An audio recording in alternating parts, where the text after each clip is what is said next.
Joe Rogan Podcast. Check it out. The Joe Rogan Experience. Train by day, Joe Rogan Podcast by night, all day. We're up. It's good to see you, brother. What's cracking? Good to be seen, man. Stoked to be here. Stoked to have you, man. Yeah. What a fucking cute kid you have, dude. Oh, thank you. Thank you. He's the best, man. So He blessed. loves you. Were you trying to put him down? He's like, no. I think it's because we just went to Utah, and I had 3 or 5 days with him, just like a lot of time with him, and he has separation anxiety from me, as I do with him. I'm like, it's the best, man. And people that don't have kids, it's like you don't understand the level of love that you have for them. It's really crazy. Or people who have kids and don't hang out with their kids like that. I don't get it. I don't get it either. I'll spend every second I can with my kids. Yeah, it's weird. It's weird that people, maybe it's something that happened to them when they were young or something. I don't know. But Yeah. So what's cracking? What's the latest? My doc came out today. Today. So yeah. Yep. Long time coming. What was that experience like? Well, the beginning of it was shortly after my book came out. So I kind of understood why people wanted a doc from me at that point. And I was honored and I was flattered, and I was, going down the journey of filming this doc, but it didn't really have an ending. I guess the light at the end of the tunnel during that time around 2017 was that I was sober and I survived a plane crash. But really I was struggling with ever flying again, struggling with survivor's guilt, struggling with a lot of stuff. And at the time, the directors had mentioned to me, like, can you just look at a plane or act like you're going to go fly in a plane or walk towards a plane? I was like, fuck no, I would never. I can't even consider it. I can't even do it for you for like fantasy purposes for the end of this doc, And I think that set in after a while, where I had to acknowledge and just understand I was afraid to ever fly again, and this thing had huge power over me, to the point where it dictated how I got on tour, how many days I'd travel on bus to New York, how many days I'd be on the Queen Mary 2 going to England. How long would that take? Oh, dude, so long. The England one's crazy. Comfortably on the bus from here to New York, probably 6 or 7 days if you want to stop at hotels. And I toured with my kids, their whole life. So stopping and doing some cool stuff for them, 6-7 days, and then a 10-day boat ride from New York to the Hamptons. Fuck. It's crazy. Yeah. So, yeah, my band would leave. They'd be in England in 10 hours, whatever. It would take me 3 weeks. It sucked. And then sometimes I'd be on the Queen Mary 2, and we'd have wild weather, 30-foot waves, 170-mile-per-hour winds. And I was like, is this any better than being on a plane? But the ocean freaks me out. yeah, The it big started waves to. in particular, they freak me out. Yeah, we got into a couple storms Ugh. on one of the transatlantic crossings that, yeah, believe me, like something was festering inside where I had this urge to try to figure out what had this power over me, which was flying. And yeah. Well, it's totally understandable. Yeah, I think about it every day after a certain point. And then, plus my kids, they grew up not flying. They grew up associating a plane to a metal container where people die, I think, unfortunately, because that's what happened, to my 2 best friends and the 2 pilots who were on my plane. So yeah, it was hard. And then I knew the day I did it, I could show them that they could also do it, and it would probably break the trauma and the spell that my accident caused however many years ago. And yeah, I think after my accident and that whole process, everything people said I couldn't do after that, I would just check them off one by one. Oh, you're not going to run again. Oh, you're not going to play the drums again. Oh, you're not going to do this again. And the one that I gave myself, the restriction I gave myself, is I'd never fly again, And I broke it, and I fly again, and How many years did it take you before you got on a plane again? 20.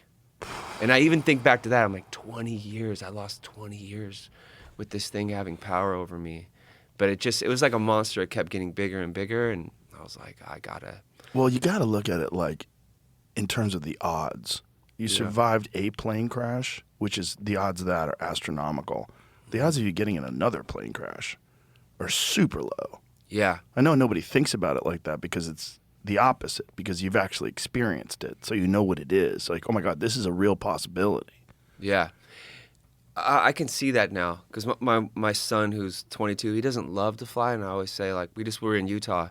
And I took a flight, he ended up driving. And I was like, son, that's way more dangerous. Like, fly with me. I'm never going to put you on a plane that I think is unsafe. I'm so adamant about making sure the pilot's great, the planes had maintenance, whatever else. How do you check all that stuff? Well, just if we're flying private, you're able to, like, really make sure it's a great plane. Sometimes even we'll fly on, like, someone's plane that we know. So that makes me feel better. But yeah, he just drove 16 hours round trip. I was like, son, that's way more dangerous. It is. But yeah, that's what I tell myself, and I just got to have faith. And yeah. What was the first plane trip like after 20 years? It was nothing like I'd imagined it. I made a deal with my wife, and I just said, hey, if there's ever somewhere we can't go, because she was a champ, man. She was on tour buses with me. She was on whatever, just, going kind of close by for trips that we'd go on. And I said, if there's ever a trip that you want us to go on that I'd need to fly, just don't tell me, and tell me the night before, and let's leave in the morning, and I'm going to do it. So that's what it was, and the flight was awesome. Had contained none of the awful nightmares that I had fabricated in my head that it would be like over the years. And yeah, I think I just needed a positive experience to cancel out the last bad one that I had. Yeah. That helped a lot. And I think also coming to terms with being so close to my godson, who was my assistant's son, who passed away in my plane crash, and his mom and Che's mom, and just knowing that there was no hard feelings, and the survivor's guilt I was feeling was my own, and to just think about them, and if the roles were reversed, would they want me to really just sit around and not flying again, or have this thing have power over me? Or if I was in their shoes, would I want that for them? Like, of course not. Yeah, it's an experience that so few people ever have. I mean, I can't imagine what it's like, especially losing your friends, and just the trauma of the actual impact, the whole thing just stuck in your head. I mean, to this day, I always, like, my wife's a great flyer. My band, they're all good flying, I think my wife can probably envision a trip, plan a trip, envision how rad it's going to be, how cool it's going to be doing rock climbing or whatever we're going to do. All I can think about until I get there is, like, am I going to make it? Is this going to, I did this once and I almost died. So, I had to just stop that pattern of thinking to the best of my ability. It still happens a little bit, but I still can't. I have trouble booking planes. I have trouble booking flights without thinking of those things, Yeah, I can only imagine. Well, it's awesome that you got through it and got over it and did it publicly so that other people can get inspiration from that. Yeah. And just realize, like, hey, maybe for them it was a car accident or a bus accident or whatever it is. Like, you can keep moving. Yeah, for sure. And I, at the time, AM survived with me, and then he lived for another year and passed away of a drug overdose. But during that time where, after I'd gotten out of the burn center and did most of my recovery, it was hard to find anyone who had been in a plane crash that was severely burnt, like, and lost people. There was a lot of groups and a lot of people that like support systems for people who were grieving and lost someone in a plane crash, Yeah. So I was kind of just lonely, trying to navigate, figure it out. Just recently, just like a few days ago, before my doc came out, someone kept tagging me, and I saw it. It's this young lady named Riva. She had a similar experience where she was in a plane crash. 50% of her body was burnt, and she lost her mom in the plane crash. So I was like, this is really similar to me, and I've never met anyone that had even remotely kind of the same experience. So I flew her out, and she was at my premiere, and it was just cool. And I said, it's just as cool for me to meet you as for you to meet me. Like, this is, I don't see anyone or meet anyone like you, you know? Yeah. So yeah, it's cool.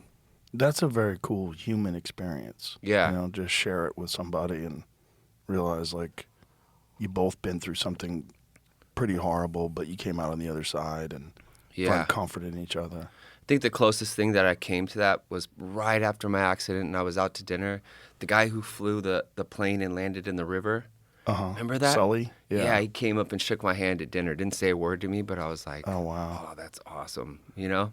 Yeah, that story's fucking crazy. Dude, crazy. Birds. Yeah. Birds took the plane down. Yeah. You would think they would have figured that out by now. Yeah, the smallest error, Yeah. you know? It's insane. Yeah. Flying's weird, but I prefer it over the boat. Mm-hmm. The boat thing in the You got to do the boat Atlantic once. Ocean. Fuck Queen Mary you. 2's wild. There's a morgue on there too. Because, What? yeah, most people that are on there are 80 years old, and they're doing their one transatlantic crossing. And so some of them die. A lot of them. There's a boy. lot of, I think every transatlantic crossing, because I'm on there with my crew and my assistant, my tour manager. It's like, yep, someone passed, you know? Wow. So, a morgue on the boat. a morgue on the boat. It It's a happens must. There's so a morgue, often. a jail. A jail. Yeah, there's a jail. How many people were on the Queen Mary 2? Thousands. Whoa. Yeah, I mean, if someone pops off on the boat, they got it. You know, there's police. It's legit. It's legit. Wow. And the whole experience, they almost celebrate when you crossing the Titanic, where the Titanic sits. They're like playing the movie on the ship. They're announcing it. I was like, this is just different. Yeah. Fuck that. Yeah. Oh my God. But it was, honestly, I would practice all day. I would run miles across the ship, just on the outside of the ship. There was a lot of cool times on the boat as well. Well, I'm sure. You know, I'm you sure. usually fly to tour, you land. That's what I do now, and it's like go. Where I would just train every day, play drums 4 hours a day, run 2 hours a day. By the time I got ready, you know, to where I was going, I'm like, I'm so ready for tour. It's like whatever life throws at me, I'm good. It's just crazy that even the Queen Mary 2 getting across in 10 days, that's got to be like way faster than the old boats used to do it, right? I don't know, dude. You're going so slow. It doesn't even look like you're moving sometimes. You're like, are you serious? You don't see shit for 10 days. Just water. Once in a while, you'll start seeing birds when you know you're getting close to land. But other than that, nothing. How many times have you done that trip? 7? Yeah. Yeah. Yeah, I think I'd rather fly for sure. It's just the idea of something going wrong in the middle of the ocean. Yeah. I started to think about it. You're fucked. Yeah, you're fucked. There's no place to land a helicopter on there. How can There's someone even nothing. get to you? It's the middle. It's thousands of miles out to sea. Yeah. Both suck to me, right? Falling out of the sky in a plane, crashing into the ocean sucks. Also sinking in a huge ship with thousands of people fending for their lives sucks. I've just watched too many boat videos of like them navigating insane waves that look like a building coming at them. Dude, I was in it. Yeah, we were in it. I think we lost a couple windows in the ship, and you're basically confined to your room, but huge, where you just see the boat go up, and then it go crashing down, and you're 4 or 5 days into the trip, so you're in the middle of your crossing. What does that feel like? When you're on a Sucks. giant boat with thousands of people. Sucks. The internet goes out usually on the boat, and you're just watching something in your room, just waiting for everything to get more calm. How So- big were these waves? I think we were in 35-foot waves. Yeah. Like this? Yes, exactly. It looks exactly like that. Yeah, this freaks me out, man. Yeah. It's like this is not that bad. Well, look how much the boat's moving. This Yeah. is a hurricane force winds, it says. Yeah, that's like choppy weather. I mean, there's positives too. We saw the Northern Lights from our cruise one time, and it was like, I've never seen it anywhere else, but it was beautiful. It was cool. Yeah, I want to make a trip to somewhere like Norway or wherever you can see it. It's not like this. Yeah, this is Oh, insane. yeah. I almost did that one time. I almost went on not a passenger ship, but a cargo ship, because I was trying to find ways to get to Australia. You were going to go to Australia? You know who by told me boat? about it? You know who else Oh. doesn't fly and was on the Queen Mary twice with me? Was KRS-One. Really? Yep. He was like, I'm right there with you, Trav. And I was like, did something, happen to you, or why you're just confined to being on ships? He's like, nah, I just don't like flying. So him and his family he had told me about the cargo ship for some of the other places that didn't have actual cruises. How long is a boat ride to Australia? Dude, month. I think it's a month. I mean, I never went. The plane flight is hard enough, 20-something hours or whatever it is. you know? Yeah. Fuck that. Fuck a month. Mm-mm. It just makes you really think about the insane adventure spirit of the people that just took off on canoes and made it across the ocean. Yeah, or mean, the those people- wild-ass people that do it by themselves, just Oh, yeah. here to Hawaii.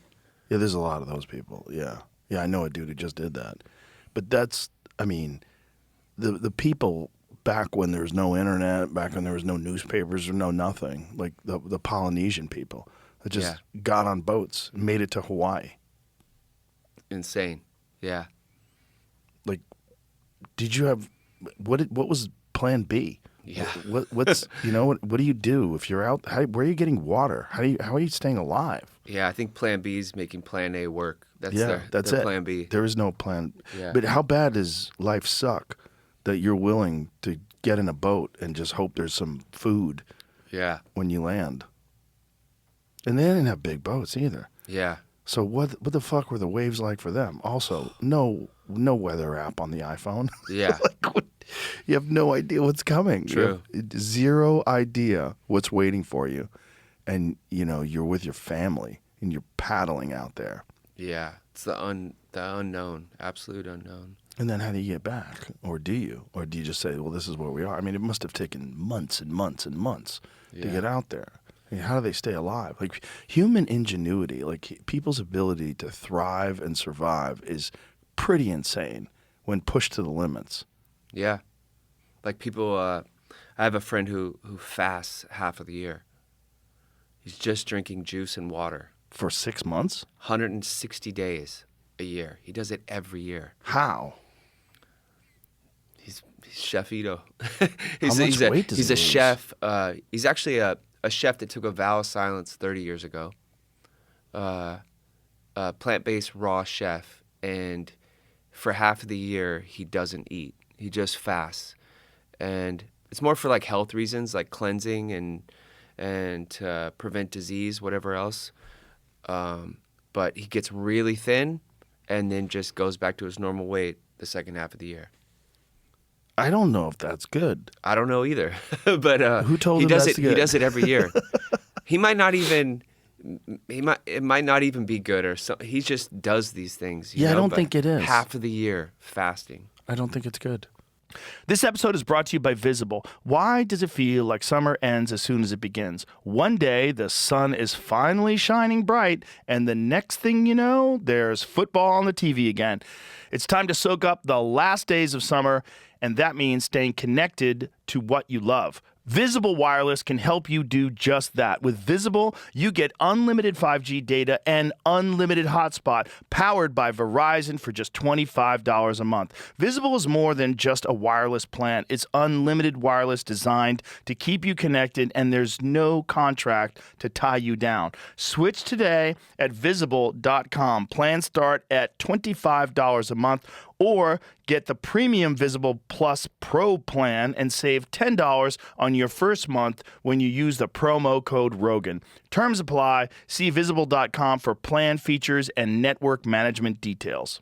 But I can't imagine that just eating nothing but juice for 6 months is good for you. yeah, I have a hard enough time fasting a day before surgery or something, Well, it's all dependent upon whether or not your body's eating a lot of carbohydrates or not. Yeah. If you're on a ketogenic diet, it's a lot easier. Your body just immediately goes to burning fat, and your appetite is not as strong. It's not as insane a pull, the gravity of it. But I can't even imagine why you would do that. Fast for 6 months. Like, I think there's a lot of data that shows that fasting for 3 days and 5 days and things along those lines is good. Causes autophagy, makes your body clean out bad cells. It's very good for people that are recovering from cancer or going through cancer. It's one of the first things a lot of doctors tell you. Get on a ketogenic diet and fast, because cancer cells want glucose. That's what they want to survive, and you starve them. And when your body's like on a you're still on a plant-based diet, so your body's eating mostly carbohydrates all the time. So you have to kind of refuel all the time. It gets used to it. So when someone like you takes a day off of food, it's like the pull of the carbohydrates, like the insulin dump. It's a lot. Yeah, I mean, I eat so much protein, though. I get so much protein from lentils, like an insane amount of protein from lentils, beans, all the natural stuff, not like mock meats. So, like all my blood work that I do, my protein is top notch. Well, that's awesome. Yeah, I've figured it out though too. right. Like there's a lot of junk food meat eaters, a lot of junk food vegans. It's about dialing your shit in, you know what I mean, and figuring it out. But even you, when you were recovering from your burns, you started eating meat. Well, because I had doctors that were super old school in the hospital with me that figured out I wasn't eating because they were trying to feed me a bunch of meat, and they stuck a hose down my throat, and that just sucked. So They stuck a hose down your throat. to like feed you like that, because I was like secretly just eating kind of like what I wanted, but not eating a bunch of the meat, because I told them, hey, I don't really eat meat. So there was like a miscommunication where they just put a hose down my throat and were feeding me like that. And then during that time, my one of my nurses was super cool, and he started making me bags of beef jerky. So I would eat beef jerky in the hospital to get whatever protein that they wanted me to have, and then down a peanut butter blast smoothie from, what is that? Is it Robux or something like that? Like one of those, and it's 3,000 calories. So I was averaging. I basically had a 6,000 to 7,000 calorie diet. I needed to hit every day. Wow. In order to heal, because I had just had 30 surgeries in 6 months. So it was just trying to get enough. Just 30 times being anesthetized for 6 months is fucking hard on your body. Yeah, it was. I was so out of it, I didn't really know until towards the end, but yeah. Jeez, man. Did you ever try using a hyperbaric chamber?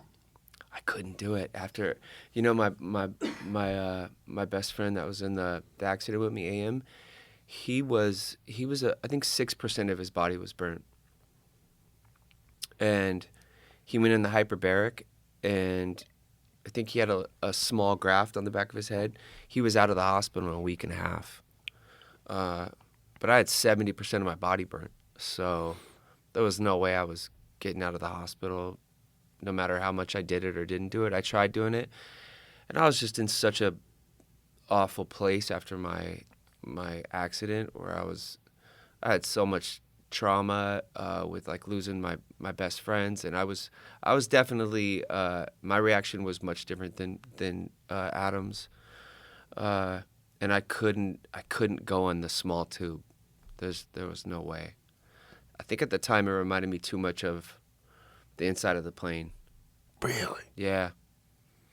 I just felt really claustrophobic, and I was also having a hell of a time. AM was sober for 15 years when it happened. I was a drug addict before my plane crash. And you take a person who's self-medicating, put them through 30 surgeries, give them a bunch of pain meds, and they're not working. That was me. So I was waking up every surgery, screaming, swinging on doctors, Oh, a Jesus complete Christ. madman, until they weaned me off. And by the time I got out of there,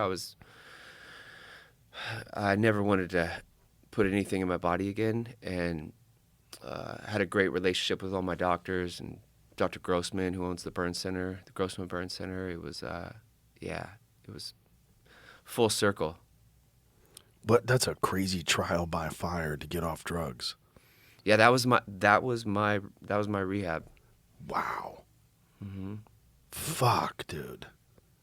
That has to be, I mean, you're confined to a bed, you're stuck, they're giving you pain medications, you're going through 30 surgeries, you have 70% of your body burnt, your friends just died, and you're in this hospital by yourself.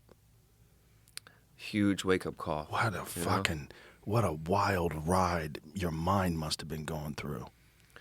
Yeah, it's, I was coming home from a show. I was coming home from a gig, and who would think you get in a plane coming home from a show and you're going to end up in a burn center for 6 months, 4 people are gone and 70% of your body's burnt. It takes a minute to process, Why did they think you were never going to be able to play the drums again? Well, there was a point where they were going to amputate my foot because they didn't think they had enough skin left to heal my foot or save it. And then because of the amount of burns I had over my body, they weren't positive I was even going to make it. So it was like once they knew I was out of critical condition and I was going to make it, they were, all my nerves were messed up in my hands. Like my ulnar nerve was shot in both hands. My hands were numb. There was a lot of, it's just the unknown, I can only imagine. I think it sucks that you couldn't use the hyperbaric because it definitely accelerates healing. Yeah, even now, I go in sometimes now. There's a hyperbaric in Los Angeles that seats 2 people, and that's perfect for me. It's just like I could stay in there for 2 hours and I'm fine. It's just a confined space thing for you? Yeah, I just don't love being in confined spaces. Yeah, I don't love it Still. either, but I do it. Yeah. But I've never been through what You you've know what the been mind through. fuck is the time it takes to depressurize it. So even if you're like, okay, I'm done, they're like 7 minutes, 8 minutes, whatever, while we Yeah. depressurize it. I think that's why I just feel better in the 2-seater. Yeah, that makes sense. Yeah. Fuck, dude. What now? When you're doing this documentary, does it relive all this stuff for you? Every time. Yeah, I was so excited to come on this with you because I'm like, I'm going to talk fights with Joe. I'm going to talk whatever, cars, whatever. We could do that, but man. some of them have been, they've all been great. But, to tell the truth, I think since, I'm not sure why, but maybe since I was a kid, I lost my mom at a young age, like 13. Like a stranger could come up to me outside this place and be like, dude, I just lost my dad, and I'd probably start bawling because it's sensitive to me. It like triggers something to me. Right.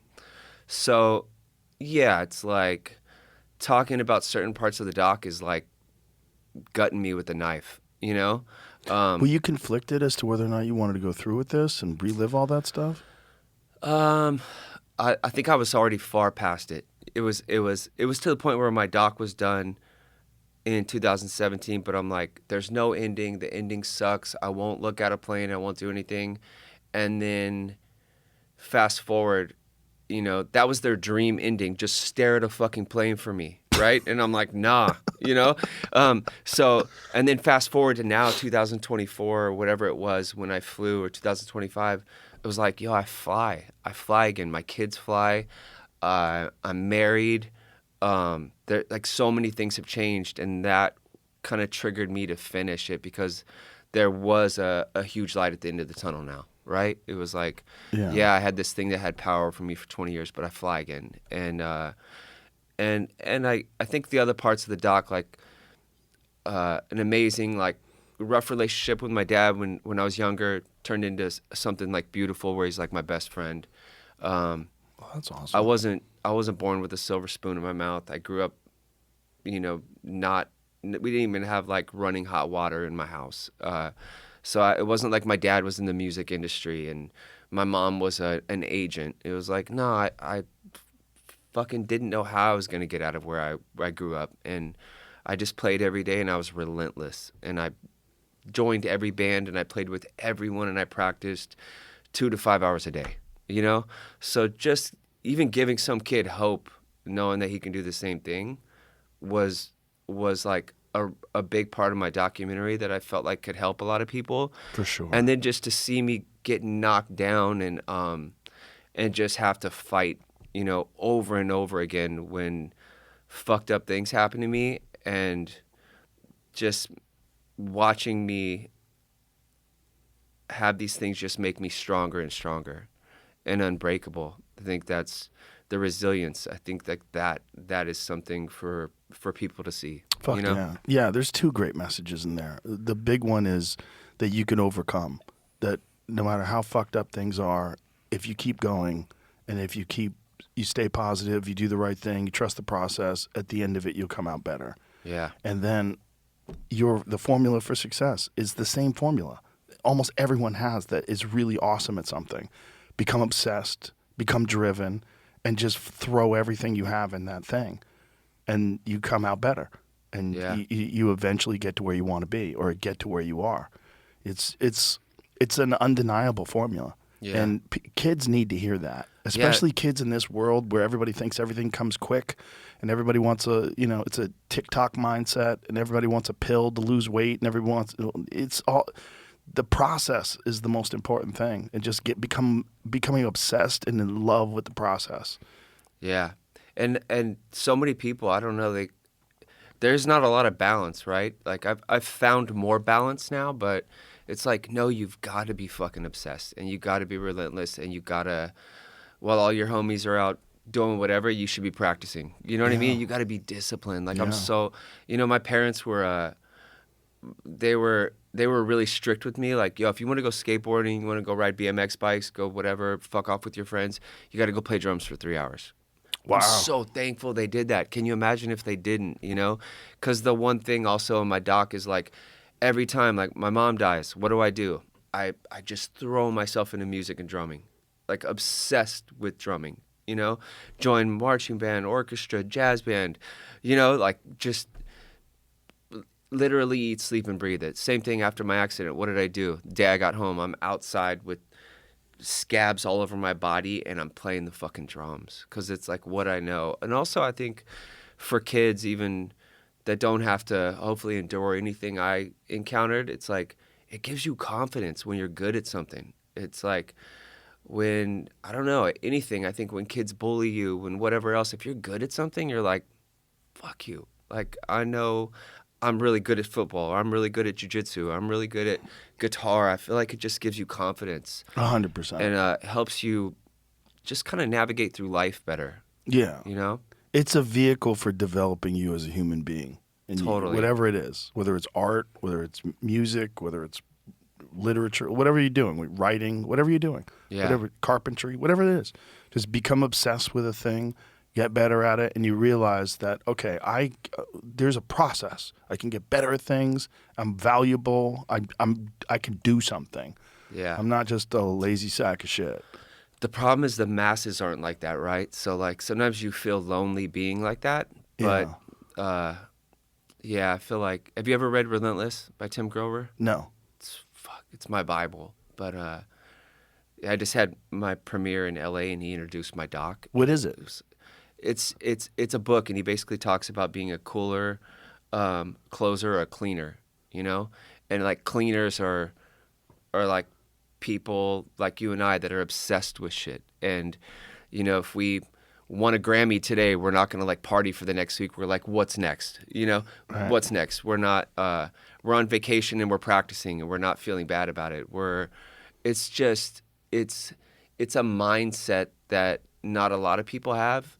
And they almost make you feel like you're doing something wrong because you're so obsessed with something. Yeah. Well, people will make you feel like there's something wrong with you. Oh yeah, like, and it took me a while. Honestly, after I read his book, I'm like, oh, I'm not alone. There's a bunch of fucking psychopaths like me that just, I love the fucking drums. I love to make music. I could stay in the studio for 25 hours, you know, and I don't feel burnt out, and it makes me feel alive, and it's therapeutic, and I'm never content with where I'm at. I always know I have room to grow. I know there's things I can get better at.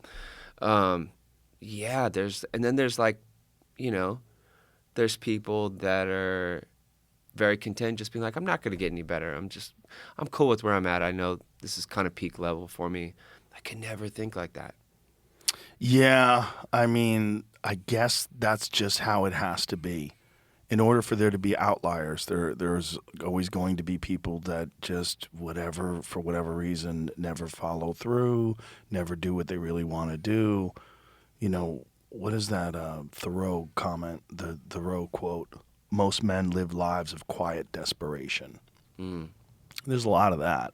There's a lot of people that wish they had the energy or the inspiration or the discipline or whatever it is to do the thing that they want to do, to get up and just to do something that really brings them joy, really brings them excitement, really makes them feel fulfilled, really like ignites that creative fire inside of them, that where you do something and it's done, you're like, fuck yeah. There's a lot of people that never experience fuck yeah. Yeah. It's a rough life. I feel like that's the journey. Find that, you know, like, Yeah. or like that quote, find something you love and figure out a way to get paid for it. Like that's great. But I think, things like that have just, especially after my accident, I'm like, yo, life is short. And it can go at any time. Oh, it can go anytime. Yeah. I've learned. I've been smacked in the face over and over again, you know? Yeah. And just always feeling like, I remember there's this guy named Harry Shannon that was like very instrumental in helping me get sober, or me trying to get sober before my accident when I got sober. And he's like, you know, I have to ask men, like, if you died right now, would you be the man you'd want people to remember you by? And I'm like, I need to get to that place. You know, that's just where I want to sit. That's where I want to live. Yeah. You know? Well, I always tell people, live your life as if there's a documentary crew following you around and you're doing something awesome. Like if you wanted to be inspired by somebody and watch a documentary on somebody doing just someone who's like, wow, that fucking dude's getting after it. Yeah. Be that person in real life. The other thing I always tell people, become the person you pretend to be when you're trying to get laid. It's so funny. Or who you're pretending to be on the internet or social media. Yeah, just actually become that person. That's it's so much funny. easier than pretending, because there's obviously someone that's like that. That's why we understand the archetype. That's why we understand like this very exceptional person. So become that person. Yeah. You can do it. Anybody can do it. We all change and grow. And that's what's, I think, really important about people like you telling your story, is that there's a lot of young people out there that don't have anybody like you in their life. And they can see it and relate to you, and it gives them fuel. It can, your story and just you talking about things passionately can change a young person's life. There's a young girl or a young guy out there that can hear you, and your story makes them take a step, makes them go in the right direction, makes them make a move. There's something. We all need something from other people. We feed off of other people's energy. Yeah, I feel that. Like, it's like when people see David Goggins for the first time and you're like, oh, I'm going to get after it. I'm going to get after it. You know what I mean? Like, that's important. Yeah, and I didn't know. I said, you know, I've watched my doc like 15, 20 times now. And I even watched it the other day at the premiere, and I'm like holding back tears. And I'm like, fuck, it's so heavy, you know? But just the reaction from everyone is like, yo, that changed my life. Like, I can't look at life the same. And I'm like, oh, if anything, I love that. Yeah. You know? We all need that. I'd hate to put out, also, it's not like I made my own documentary, but I was honored and flattered someone wanted to do this documentary with me, but like, hate to put out something that doesn't help people. Right. You know? Right. Is this water right here? Yeah. Yeah, there's a glass right in front of you. There you go. I ran, what is it called? Lake Austin? Uh-huh.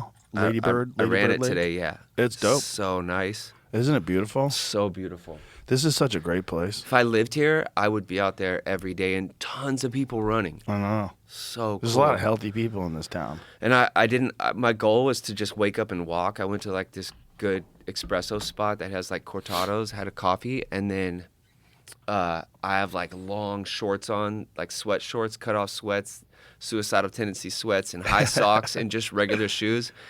And where I come from, where I grew up, was called the Inland Empire. Like, and I'm like, oh my God, I look so Inland Empire right Totally. here. Like, no shirt, long ass sweat, tendencies. suicidal tendencies. People are like, he's not from here, you know? But I'm like, hey, I'm here with you guys. Yeah, but know? you blend right in. Everybody blends in here. This is a very blend-in town. I love Austin. It's great. It's cool. Yeah. But that lake is a really fun spot. And, again, very inspirational, too, because there's a lot of people getting after it. Yeah. A lot of people that look good. They look healthy. Yeah, it was like, I don't know. Honestly, I was surprised. Really? From the moment I touched down yesterday, just walking, like my wife and Rocky, we just went walking, and everyone was running even yesterday. And then today, it was like similar to when that feeling where you in LA where you have like those boot camps or whatever, but there's no organized boot camp. There's just people out there getting after it. Yeah. I love being around that. Well, this is a very fit town. I mean, it's become the jiu-jitsu hub of the country. Really? Yeah, it's kind of crazy, and it all happened during the pandemic. You know, there's a lot of things that changed about this place because people got sick of whatever the restrictions were for where they lived, whether it was New York or LA, and they came here. And it started out with Gordon Ryan and John Danaher, who are Gordon's the greatest jiu-jitsu athlete of all time, and he moved here, and John Danaher is the greatest coach of all time, and he moved here, and they set up shop. And then all the guys they trained with came here, and then a ton of other people just moved here and started up schools too. So there's a ton of jiu-jitsu going on here, a ton of MMA going on here. There's gyms everywhere, all these functional fitness gyms.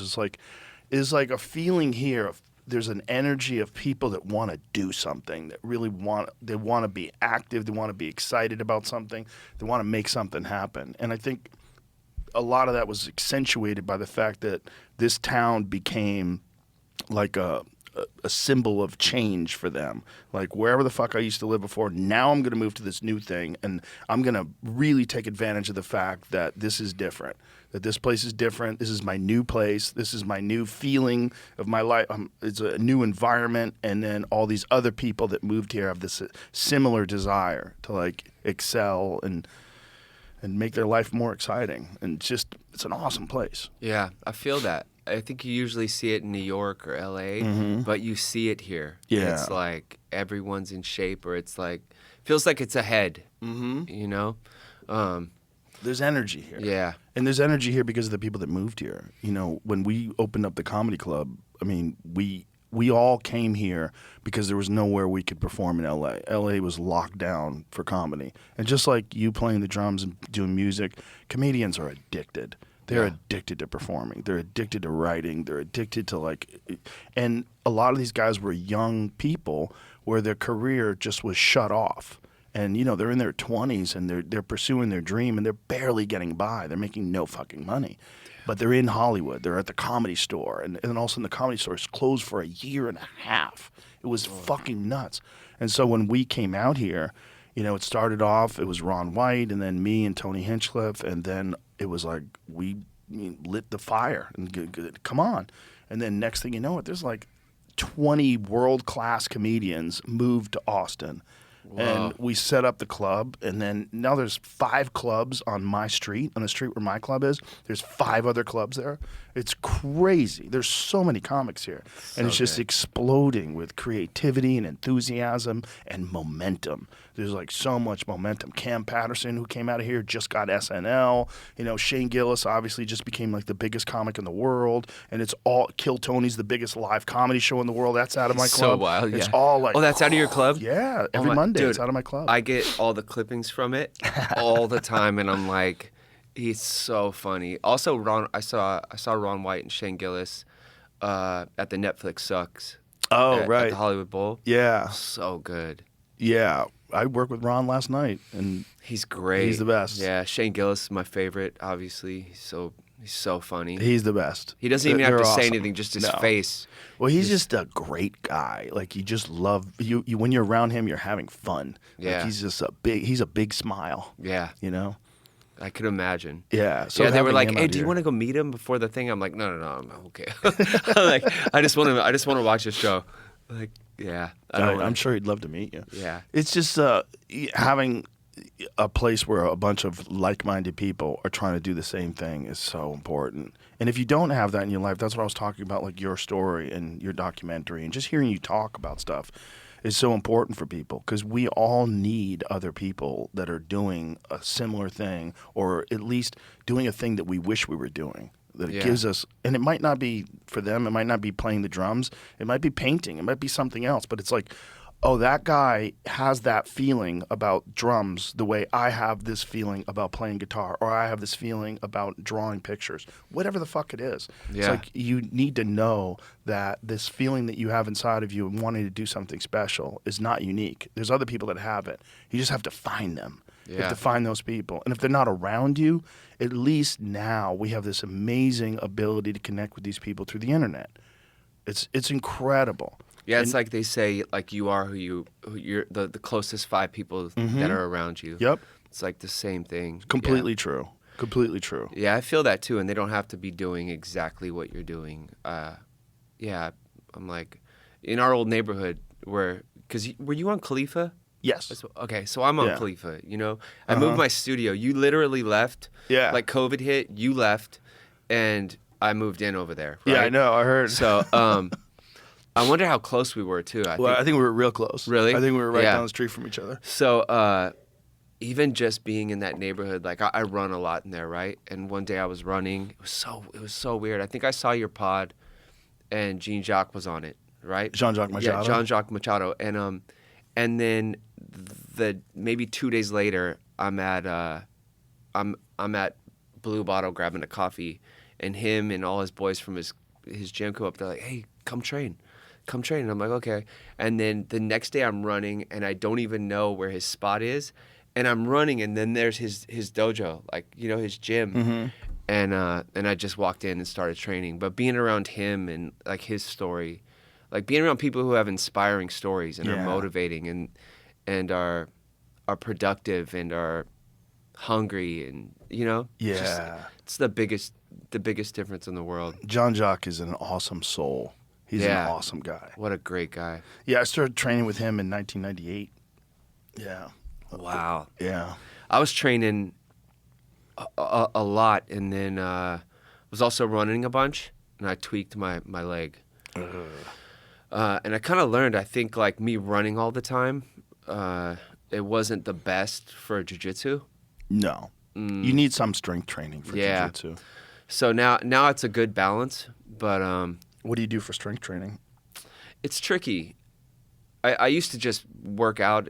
If I was here, I'd find someone, I'd work out with them, or have friends I'd work out with, or trainers back home. But a lot of people see me and they're like, "Bro, let's get you jacked."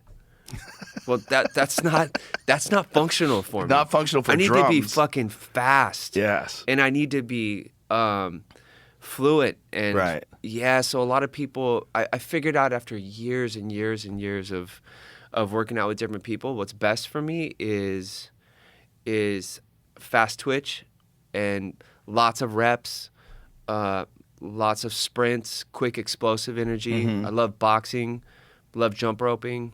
And then a few days is more like slow strength training, but only followed by, like, I have to finish with something fast, whether it's 10 rounds on the bag or whatever else. Or I remember there was a tour and I was working out with someone and we hadn't yet figured it out. We work out still together and we do something called tempo training. So whatever music is on, you're doing it to the tempo. You're doing it for the length of the song. So it's much longer than you would normally do something, and it's much quicker than you normally do something. But that's how I play the drums, and that's gonna help me once I go back to what I do, and it's functional for what I do. I like that. But when I wasn't doing that, and I was just throwing around heavy weights, and I was putting on muscle, I got behind a kit, and I remember I hadn't really tested it out, and it was the worst feeling in the world. I was so tight. I was so slow. I didn't look like this, but I felt like this. It was terrible. I was like, oh my gosh, this isn't me. I need to be, Right. Like, and my only goal is to be able to think something and do it, execute, stamina-wise, endurance-wise, and skill-wise. So I'm always practicing, and my stamina is always on point. So Well, drumming is like sprinting with your arms. yeah, I mean, you're just like long-term fast running with your arms. yeah, it's like volume punches, Like right? all drummers have a similar build. They're Yeah. all like wiry and strong and have like crazy endurance with their arms.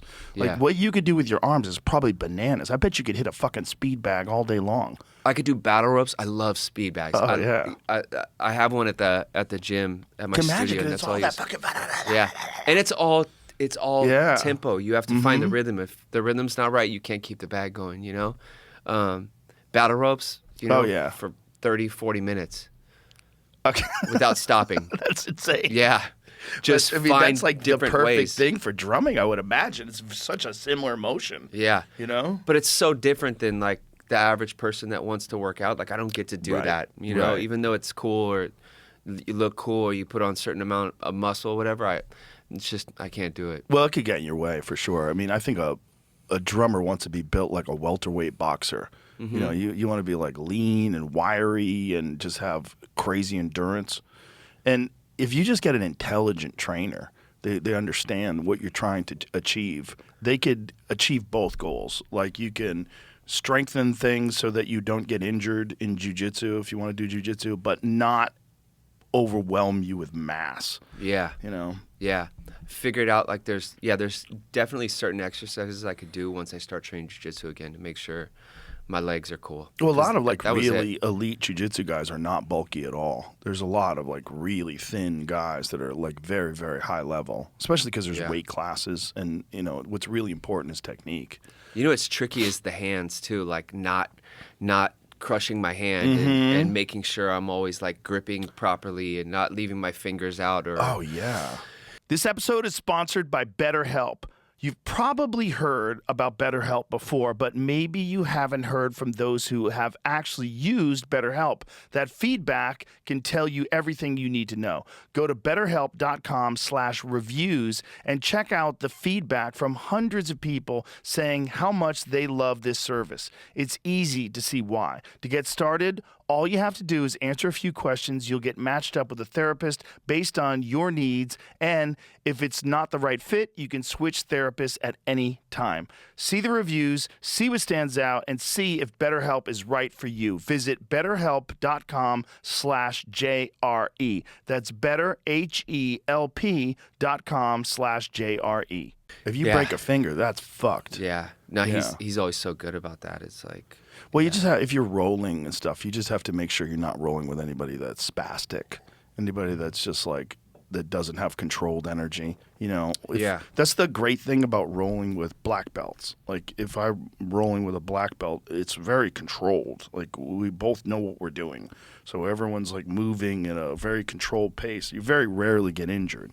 Mm-hmm. When you get injured is when you're rolling with like some young blue belt who's on steroids, who's fucking jacked out of his mind. he's trying to choke you out and he's wants just to- amped. Yeah, wants to I'm choke gonna out fucking Travis choke Barker. out Travis Barker. Yeah, Exactly. totally. Dude, I've been that. I was at a UFC gym. I forget where I was. I was somewhere on tour. And he's like, okay, let's spar a little bit. We're supposed to be doing light sparring, whatever, just kickboxing, boxing. And he does a spinning back fist. Oh, and I'm like, Jesus. oh my gosh. Like, I have a show in 45 minutes, man. Like, chill, You can't So- be getting concussed 45 minutes before. But I Spinning do back fist love is it. very hard to control too. Yeah. Once you start that rotation and that spin and that arm going around. I was almost donezo. Yeah. My son was there. He's like, oh. I was like, yeah, it probably wasn't. That wasn't good. But yeah, but training is it's so awesome. It's great for getting rid of aggression too. Like it Yeah. just cleans your mind up and makes you relaxed. for sure, and it humbles you. I think. Oh yeah. I feel like everyone should train, or at least do it at some point in their life because it humbles you, and yeah, I feel like there'll be a lot less like hotheads or testosterone out there. You know what I mean? 100%. Jiu-jitsu people are some of the most laid back and chill people that can kill you that you'll ever meet. Yeah, totally. Most of them are like very easygoing, really kind and very relaxed. And I feel like it's something you can do even as you age. Oh, 100%. You know? Yeah. As long as you're training with good, smart people. Yeah. You know, that's the thing. You got to pick your training partners wisely because that's what gets you injured is spastics, people that freak out. And, you know, I used to be a spastic. I get it. You know, when I was young, when I was first starting out, I was very aggressive and trying to just force everything. You do everything fast. But then one day you'll train with someone like Jean-Jacques, and Jean-Jacques he never explodes. He's never out of balance. He's never out of position. Everything's just smooth and effortless. And he's talking to you. Like, while he's rolling, Joe Hogan, look out for your arm, Joe Hogan.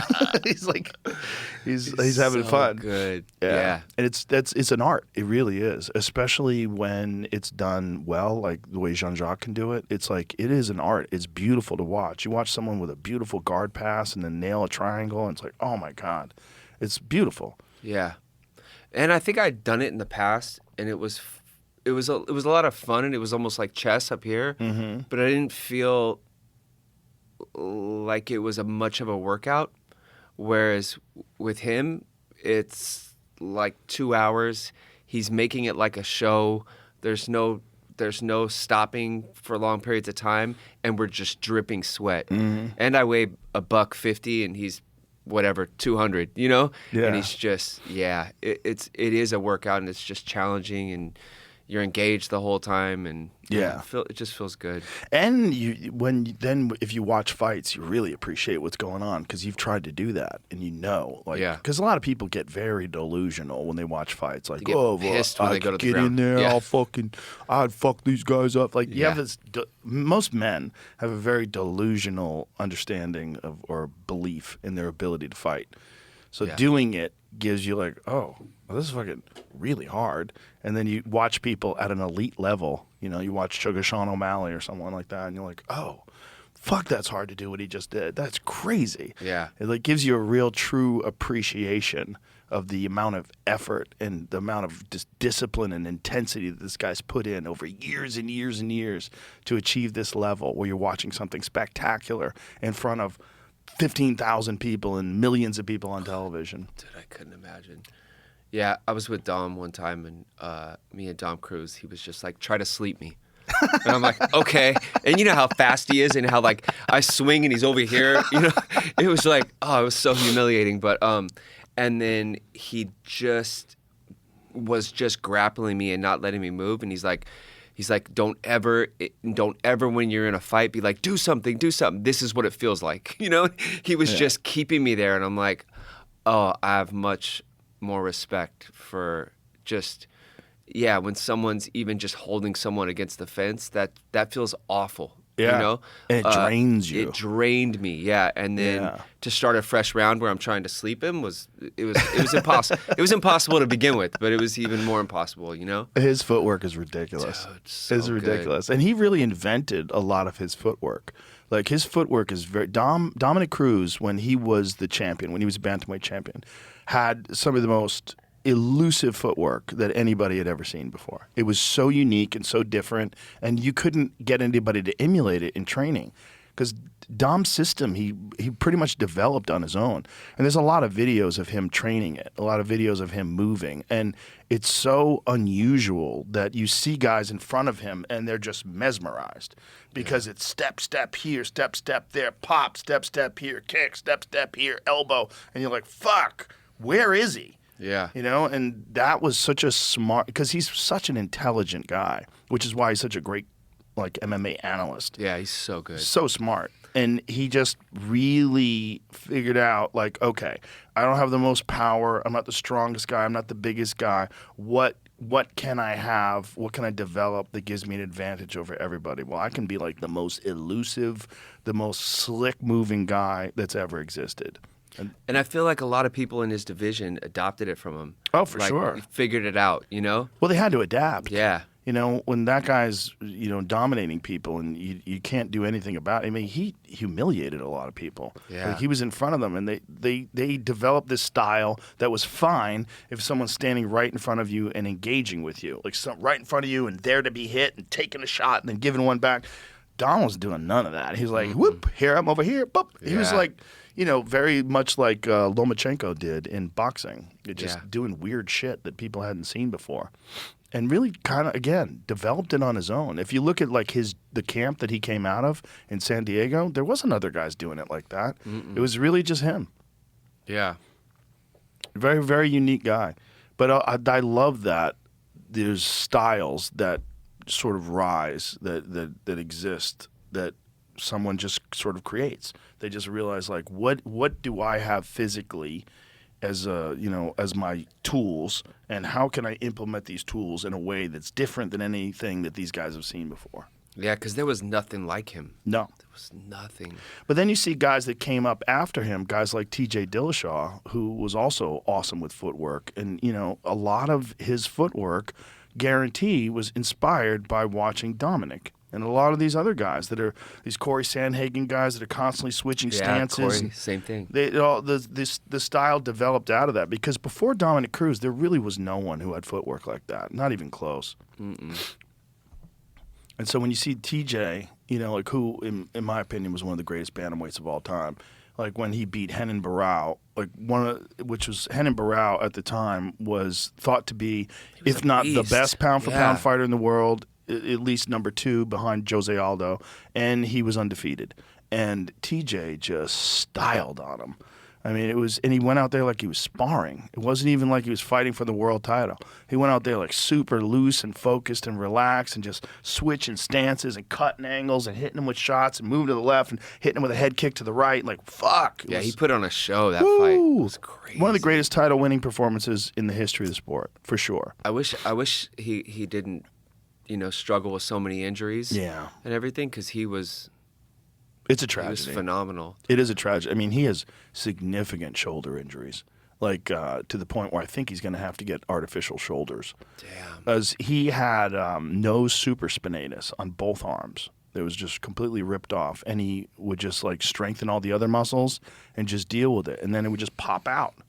When he fought Aljamain Sterling, he told the referee in the green room, he said, "My shoulder's going to pop out, but it's okay. I'll put it back. Let me keep fighting." Imagine that. You're going to fight Aljamain Sterling for the world title, who's a beast and one of the best grapplers ever. And you're thinking, I have to deal with the fact that my shoulder is going to definitely get dislocated in this fight because it just doesn't stay. Yeah. It's just this loose fucking thing that just pops out all the time. And he's trying to fight. And just all will and discipline and intensity. Wait, that was Dom's shoulder too, right? Towards the end? Dom had a bunch of injuries. He had the ACLs. Yeah, he had ACLs. The shoulder was the last one. That was the last straw, his last shoulder surgery. Yeah, I mean, look, the human body is not designed to be punched and kicked and to be grappled and strangled and twisted and armbarred. It's like at a certain point in time, it just gives out. Yeah. That's just how it is. Yep. And it sucks because, some of these guys have so much more to give in their mind, and their body just fails them after a certain point in time. And you see that with some of these older guys. It's like they've just had a bunch of knee surgeries and maybe a back surgery and this and that, and then they're a shadow of themselves inside the octagon. Yeah. Sometimes it's sad to watch, but I also understand the feeling of that's all you know, and you just want to keep fighting.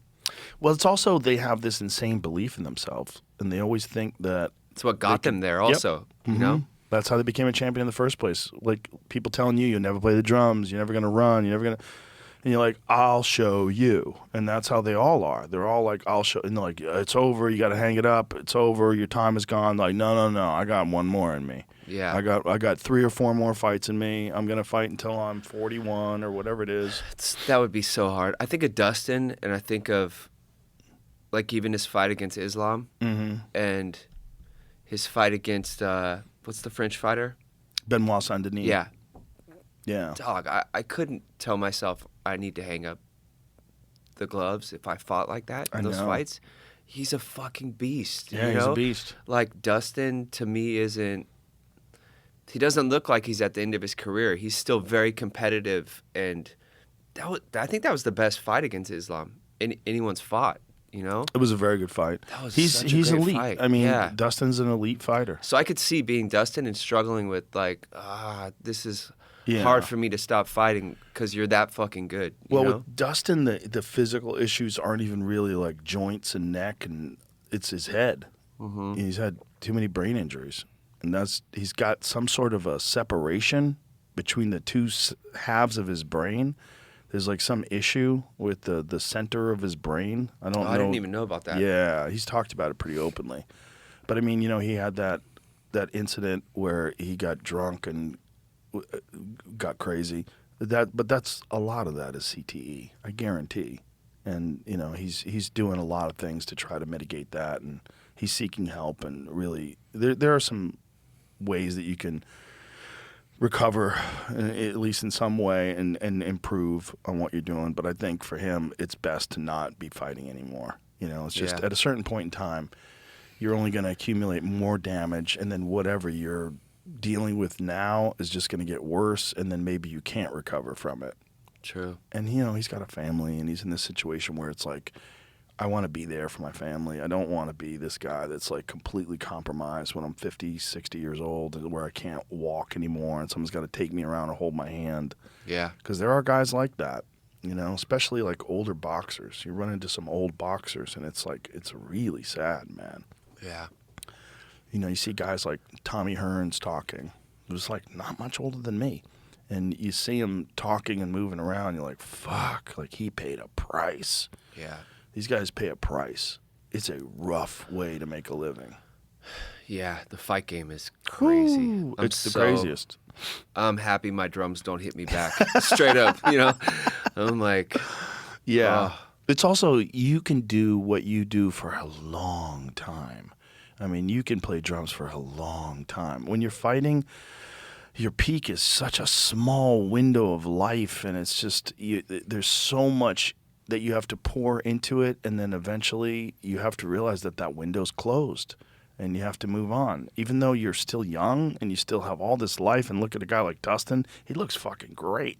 He looks great. He sounds great when you're talking to him. He seems like he's all there. Physically, he looks like he's never been better, but the window's closed. There's these young guys coming up, and they don't have the injuries that you have. They don't have the problems that you have. They don't have the wear and tear, and they're going to get to you before you get to them. And maybe they wouldn't have gotten to you 5 years ago or 6 years ago, but they can now, and it's just not there anymore. And it's hard for guys to accept because their entire identity is based on this one thing that's very fleeting. So that would be the most difficult thing in the world. But the glory that they experience is above and beyond anything we're ever going to know. I heard someone talking about it, and they were saying, imagine being a cage fighter, and it's all you've prepared for the last 20 years, to be locked in a cage in your underwear to scrap with someone and have the most grueling fight camps, and then we're just going to take you out of it, and you can't do that anymore. Yeah. It's like, that's all you've known, they experienced a different life than us, Their highs are way higher. Yeah. And highest of highs, lowest of lows. The rest of the life is kind of gray and dull in comparison to the bright lights. I mean, it's like Connor keeps trying to come back. It's like all these guys, it's like that thing. Like Connor's worth like $500 million. Like he doesn't have to do anything anymore if he doesn't want to. Yeah. But he still has this thing inside of him where he wants to reclaim that lost glory. Whatever the discipline that Khabib had, where he completely walked out on top, right? Yeah. Retired on top. That's beautiful. Uh-huh. And if everyone could have the discipline to do it like that, Yeah, but that guy's got, that's rare. That guy's got Mount Everest discipline. It's like a different kind of discipline. Yeah. And that's why he's one of the greatest. Yeah, one of the greatest of all time. And that's why, what's interesting is he's stayed training. He's been training ever since he retired. And he says he's much better now than when he retired. Wow, could He's you like, imagine? Isn't it crazy? He says he watches his old fights and he sees mistakes that he made and how he would do it differently now. Whoa. And how he does things differently in training now. And I know guys who train with him and they say he fucking mauls people. He's mauling these top 10 UFC contenders. And he gets in with them. They can't hold on to him. He's an animal. I believe it. And he's not even thinking training about for even thinking about fighting again. But he's an awesome coach now too. And having a guy like that in your corner, imagine the inspiration that a young fighter gets having Khabib Nurmagomedov coach them. Like you're being coached by one of the most ruthless, disciplined guy that's ever competed in the sport. Retired undefeated, one of the rare ones. And he's your coach, and you want to make him happy. You want to make him proud. Yeah, having his guidance. Yeah. Well, he's going to be in Islam's corner this weekend. I'm leaving tomorrow. Dude, I can't wait. It's going to be sick. Can't wait. That's a good fight. Very, very interesting fight because Ian Machado Gary is a very difficult guy to get a hold of. Very tall and long. Yeah. Fast as fuck. Good striker. Very smart. Knows how to win. Knows how to adapt and change. Islam's striking is fierce too, though. Oh, yeah. Yeah, it's a lot better than Yeah. it used to be. And at like the same level as all the other guys in the sport, which is really crazy because his grappling is above and beyond. So it's like you're dealing with a guy who there's no picnic on the feet. He'll fuck you up on the feet. I mean, he knocked out Volkanovski with a head kick. He's elite on the feet. And then when it comes to the ground, there's no one like him. There's no one like him in the division, in any division. He is a crusher. He just crushes people. Yeah, he's nasty. I mean, you think about how good Charles Oliveira is, one of the greatest submission artists of all time.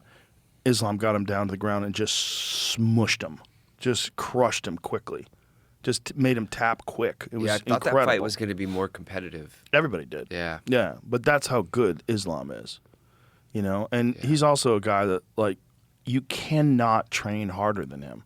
It's not humanly possible. So he goes into every event knowing it is impossible for someone to train harder than him. It's impossible for someone to have tougher people in camp than he has. I mean, those guys out of Dagestan are on a completely different level. I mean, there is an entire room filled with absolute savages. And they're just getting after it every day, full discipline. No one drinks, no one parties, no one does everything. They pray 5 times a day. They're super religious. And they're just driven. Yeah. And, you know, he comes into that fight with that kind of confidence because of that. It's going to be a fun weekend. Yeah. That main event is very tricky because Ian can move, man. He's a really slick guy, really tall, and he's also very fast and long. So he's going to have a significant height and reach advantage. He's going to be moving all over the place, landing, and if Islam is not careful in how he engages, he could get caught. And you can only get caught by a guy like Ian a couple of times, or if at all, you know, before you're in trouble. So it should be very interesting. Those are the kind of fights I love that are a puzzle. Yeah, it's like styles make fights. Oh, With yeah. that one, that's like a great example. Like, Yes.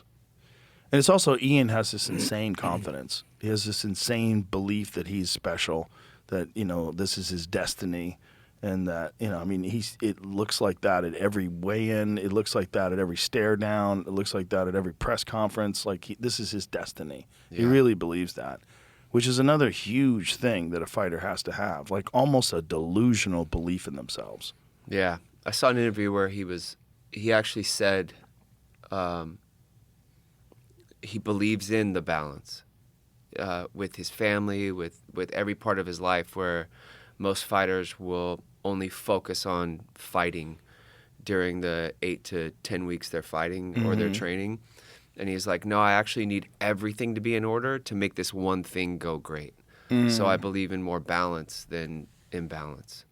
I think it Interesting. depends entirely on the person, and also depends entirely on what does your family look like. You know, Yeah. what is the relationship with your wife and your children like? Is it harmonious? And is it do you get love from it and strength and inspiration? Or is there chaos? Is there like arguing all the time and bickering and pettiness True. and bullshit? And Like the Mark Kerr fight, the movie. Mark Kerr, yeah, Mark the Kerr Smashing fight. Machine. Oh my God, when Yes. she's fighting, when she's squabbing with him right before he goes out to fucking fight, I was like, I was like, oh, I could feel for him. Oh, dude, I've Can't seen that imagine. before. I've seen that with multiple fighters. Multiple. I know one guy who, during the night before the fight, his girlfriend at the time would always start fights with him, like huge fights, like because she didn't like that this one thing, fighting, was more important to him than her. She wanted to be the entire focus of his attention, and when there was this thing that was taking away, she was a complete narcissist. This thing that was taking away from his attention to her, she would sabotage it. So she would start fights. She would storm out of the hotel room, slam the door, and just be gone, and shut her phone off. And here he is, evil. freaking out. He's got to fight for the world title in 20 hours, Yeah. and he's dealing with this nonsense. It's the worst. that's what- I can't imagine. Well, I think that's why some guys, they'd rather take that isolated approach. They would rather just do the Spartan thing and just be alone in camp and sleep on a cot and wake up in the morning and run and just live this like very hard 6 to 8 week life. I feel that part. Like I can't even leading up to shows, I can't be too comfortable. Really? Oh no. Like I can't get a massage before I go play or be chilling in my hotel room. I need to be uncomfortable. Really? Yeah. Why is that? I don't know. It's just that's all I've known too. It's like that. I don't know. I came up like lugging my own gear around, setting up my drums, and then waiting for the show to start. And I can't just watch a movie before I play or wake up from a nap. It's just not in me. I'm up jump roping. I'm up like watching fights. I'm up going for a run, practicing, learning something new. That's the best headspace for me to be in. Well, I would imagine with the difference between drumming and I think any other kind of musical instrument is that it's so physical. It's so physical that it's like a workout. Like you have to be in shape to drum. You have to. Yeah, Like and the I can't feel movement- sluggish. Like Right. I don't know. I'm a fucking weirdo though. I'm like worried about like what I eat. Like, do I have enough energy? Have I? You know what I mean? Yeah, and just jump roping. Well, there's also right before I play. dialing it in, right? And knowing what you need because of the experiences that you've had. You've had so many experiences, so many performances that you can just dial it in. I think that in that way it's very similar to fighting, is that every fighter has to have their own approach. And Ian's approach is to have his family with him all the time. And Islam Makhachev's approach is very different. It's like Spartan, all those guys together. You eat and train with the guys. Just separate yourself from everything. Yeah, it's super personal. Yeah, it's got to be personal Yeah. because everyone has a different personality, different mindset, different triggers, different things that fuck with them, different things that calm them down, Yeah. Also, I have all these weird whatever where I'm jump roping, running, practicing for hours before I go on stage, and then there's the times where everything I get thrown a curveball and I get to the venue 5 minutes before and I can go up and do it like no problem because I think I've done all this other preparation. Right. It's like I also know it works without it. Yeah. Right. You're always ready. Stay ready so you're always ready. Yes, Yeah. I live by that. Yeah. Stay ready so you don't have to get ready. Yeah. That's the goal. Yeah. Well, fighters have that too because the fighters that get like really out of shape in between fights, they're the ones that really struggle. Because Like Patty. Yeah. Where you see him blow up like a week later, it's like it's yeah, not but even the same person. Patty, it's a little deceptive. Really? Patty gets fat, but he doesn't get out of shape. Patty's got incredible endurance and an insane work ethic, but he also really loves to live and live life. So he'll have a few beers, eat some pizza, get fat, but he's still could go to the gym and probably outwork everybody. Like Wow. there's no way you're in the kind of shape that guy's in if you're not training all the time. So even when he gets fat, it's just eating. Yeah. He's just eating piles of food. I'm sure I'm sure when you see him with his big moon face, if he got to the gym and worked out, you'd be like, "Fuck." Yeah, still a beast. Yeah, huh? it's not like he's going to be exhausted and lying on his back after one round in the bag. No, like it's only fat.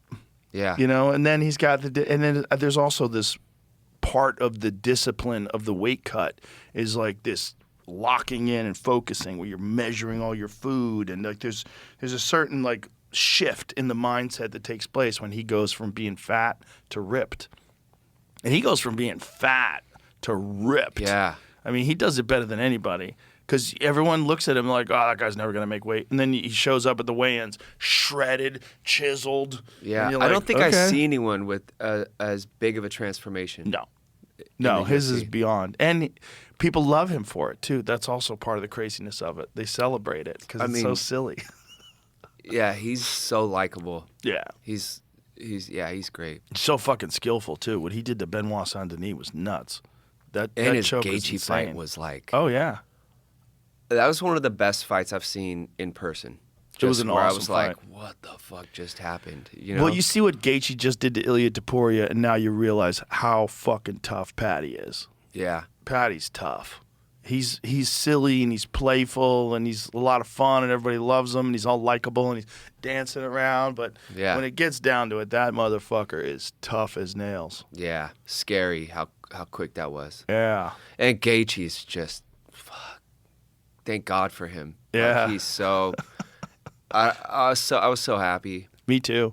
It was incredible. And seeing him do that in the White House, Insane. on the lawn of the White House, and win the world title when everybody thought he was like a 6-1 underdog on some sports books, which is nuts. I thought that was very disrespectful. I loved his interview with 6-1 you. was crazy. Yeah. And when he was like, I couldn't let him fucking win just based on how bad he was going to disrespect me after he beat me.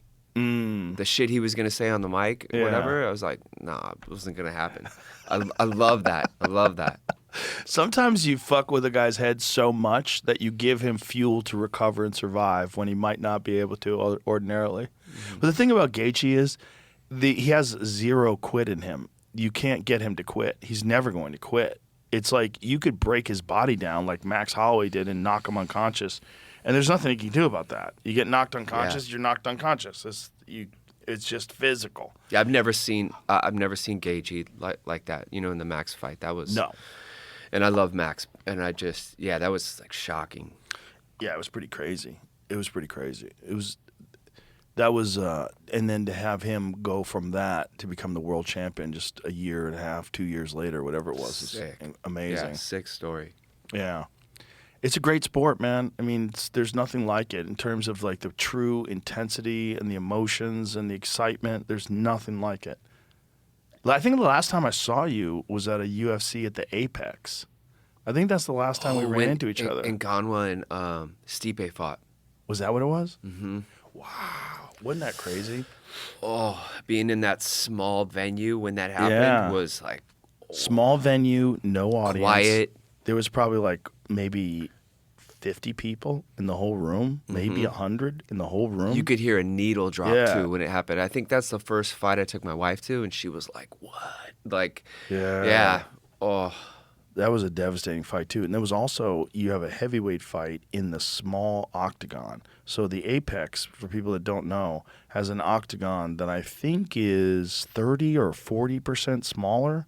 damn! Is it that much smaller? Yeah, how much smaller is, let's put that into perplexity, ask it. How much smaller is the UFC Apex octagon versus the regular octagon that they use in arenas? And you're trapped in there with Francis? Exactly. And also Francis looking for revenge. Yeah. Because this is Stipe beat Francis in his first loss. Okay. 30% less Wow. space. That's a lot, man. 30% is crazy. So you can see the images there. When you see the Apex next to the big one, the pay-per-view one, like that is a lot of space. And you're just stuffed in there with a guy who is one of the absolute scariest fucking guys that's ever lived. And you can't move. You know, there's not a lot of movement. A lot of people like that because it's kind of, it forces action. But I think the space provides more of a canvas, no pun intended, for them to paint their masterpiece.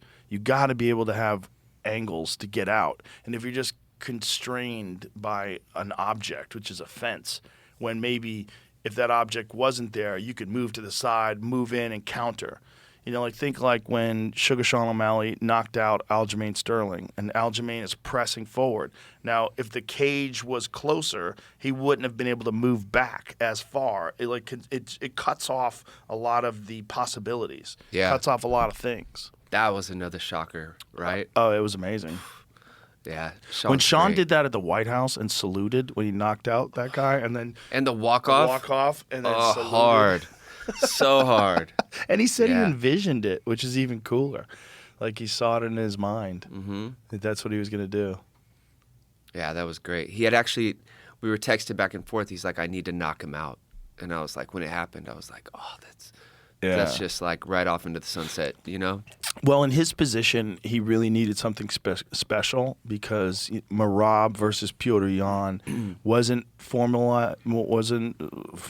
formally announced yet, and it was thought like maybe if Sean had a spectacular event, he could get the next shot at the title because he has a victor over Petr Yan. That didn't come to be. So now Petr Yan and Marab are having a rematch, and after that rematch, if I had to guess, it's most likely going to be Sean fighting for the title again.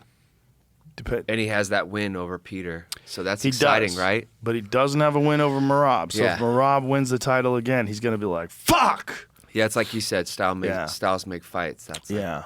I mean, it doesn't mean that he can't beat Marab. I mean, I think Sean could beat anybody, but it's just he's got to figure out whatever it is that he needs to figure out to solve that puzzle that is that little Georgian Tasmanian devil that never gets tired.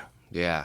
Just, he's like the Energizer rabbit, like just keeps going. Dude, have you ever seen what Marab's face looks like when they did like an X-ray of his face, an MRI, like his No. broken nose? No. It might be the most insane broken nose I've ever seen in my life. And didn't he say he's not going to get it fixed? He's not going to get it doesn't wanna fixed because then he'll have to take a year off of fighting.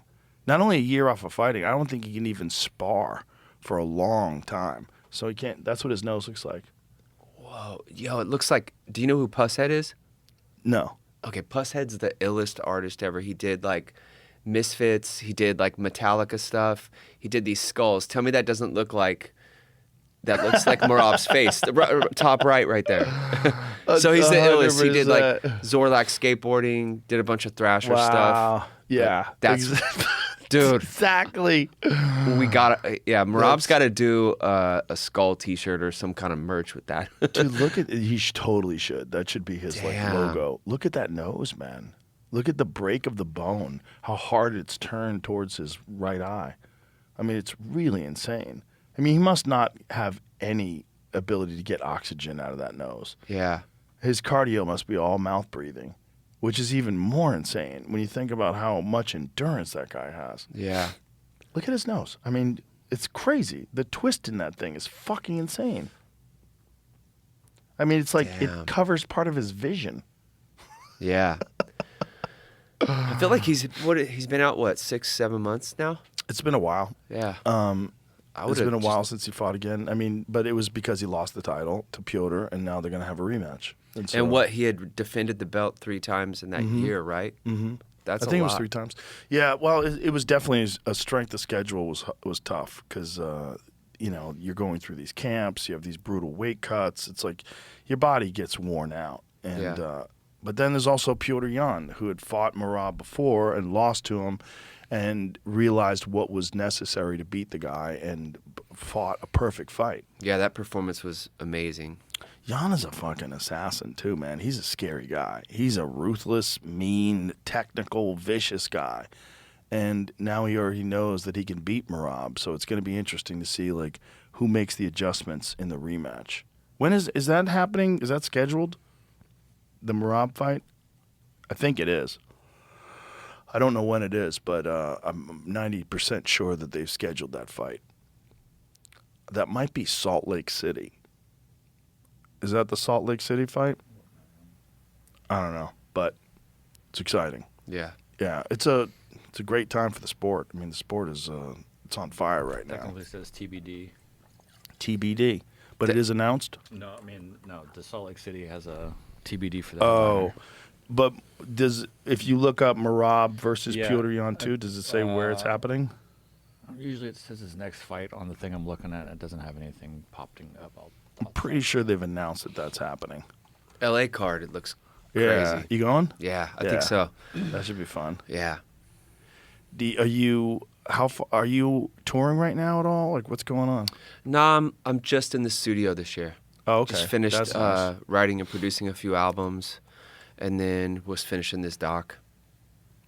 So what is the LA card right now? It's Pantoja versus Joshua Yeah, Van. I'm seeing a post that says it's reported to happen in Abu Dhabi in October. Oh, the rematch with Yeah. Piotr Jan and Yeah. Merab? Yep. Okay. That makes sense. That'd be a good one for Abu Dhabi. Yeah. Yeah, the LA card's going to be sick. So it's gonna be so it's good. Arman Sarukian versus Mauricio Hufi. That's going to be insane. Moicano versus Ortega. That's this Right. weekend, Jamie. Oh, sorry. Which one did you want? The LA card. Oh, my bad. No worries.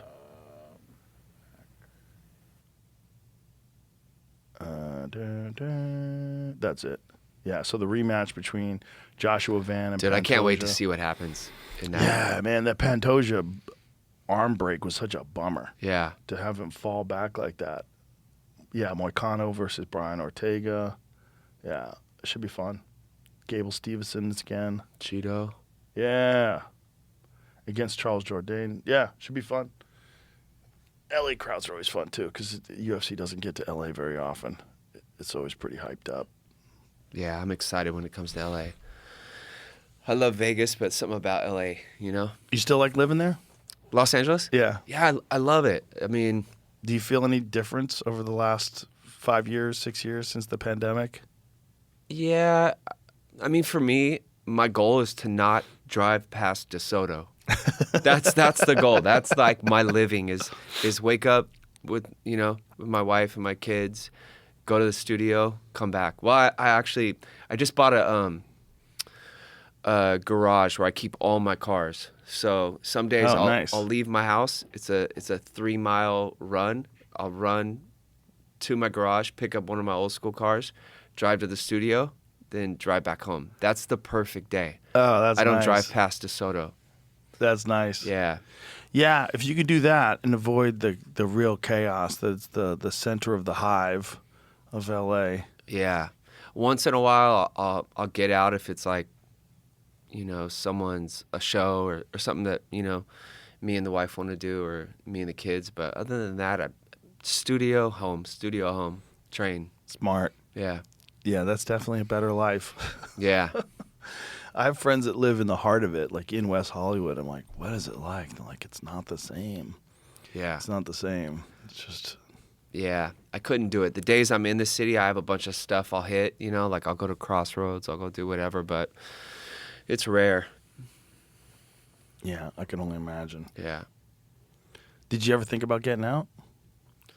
I don't know if I could do it yet. I think like for what I do, besides like playing in Blink or touring when I'm home, I'll get a call and they'll say, hey, can we come by the studio? I want to make this with you. I want you to play drums on this. I'll see Game walking in my neighborhood. Trav, I need you on this record, blah, blah, blah.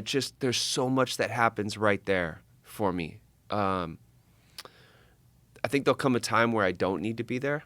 But right now, I feel like I'm in demand and I'm playing on a bunch of stuff and I'm recording a bunch of stuff. So it makes sense for me. Do you ever have some thought about like living in the country and retiring somewhere and just like laying back?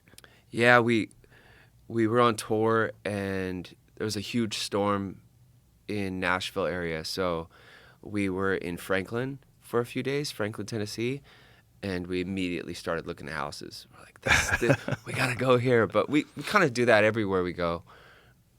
You travel, you go on vacation, you're like, we want to live here. We want to get a spot here. But I do love Southern California. We have a spot up north, like in Santa Barbara. I love Santa Barbara as well. I love the desert. Santa Barbara's awesome. I feel like moving around in Southern California keeps things fresh. Like going to the desert for a week or a few days, going to Santa Barbara, and then during the week staying in Calabasas or like Los Angeles and, working out of there. The Montecito area is insane. Yeah, Montecito's so amazing. gorgeous. And I also feel like the desert, like Coachella out there is, you feel like you're in a different world. You feel much further away from LA and all the chaos than you are. Yeah. It's cool.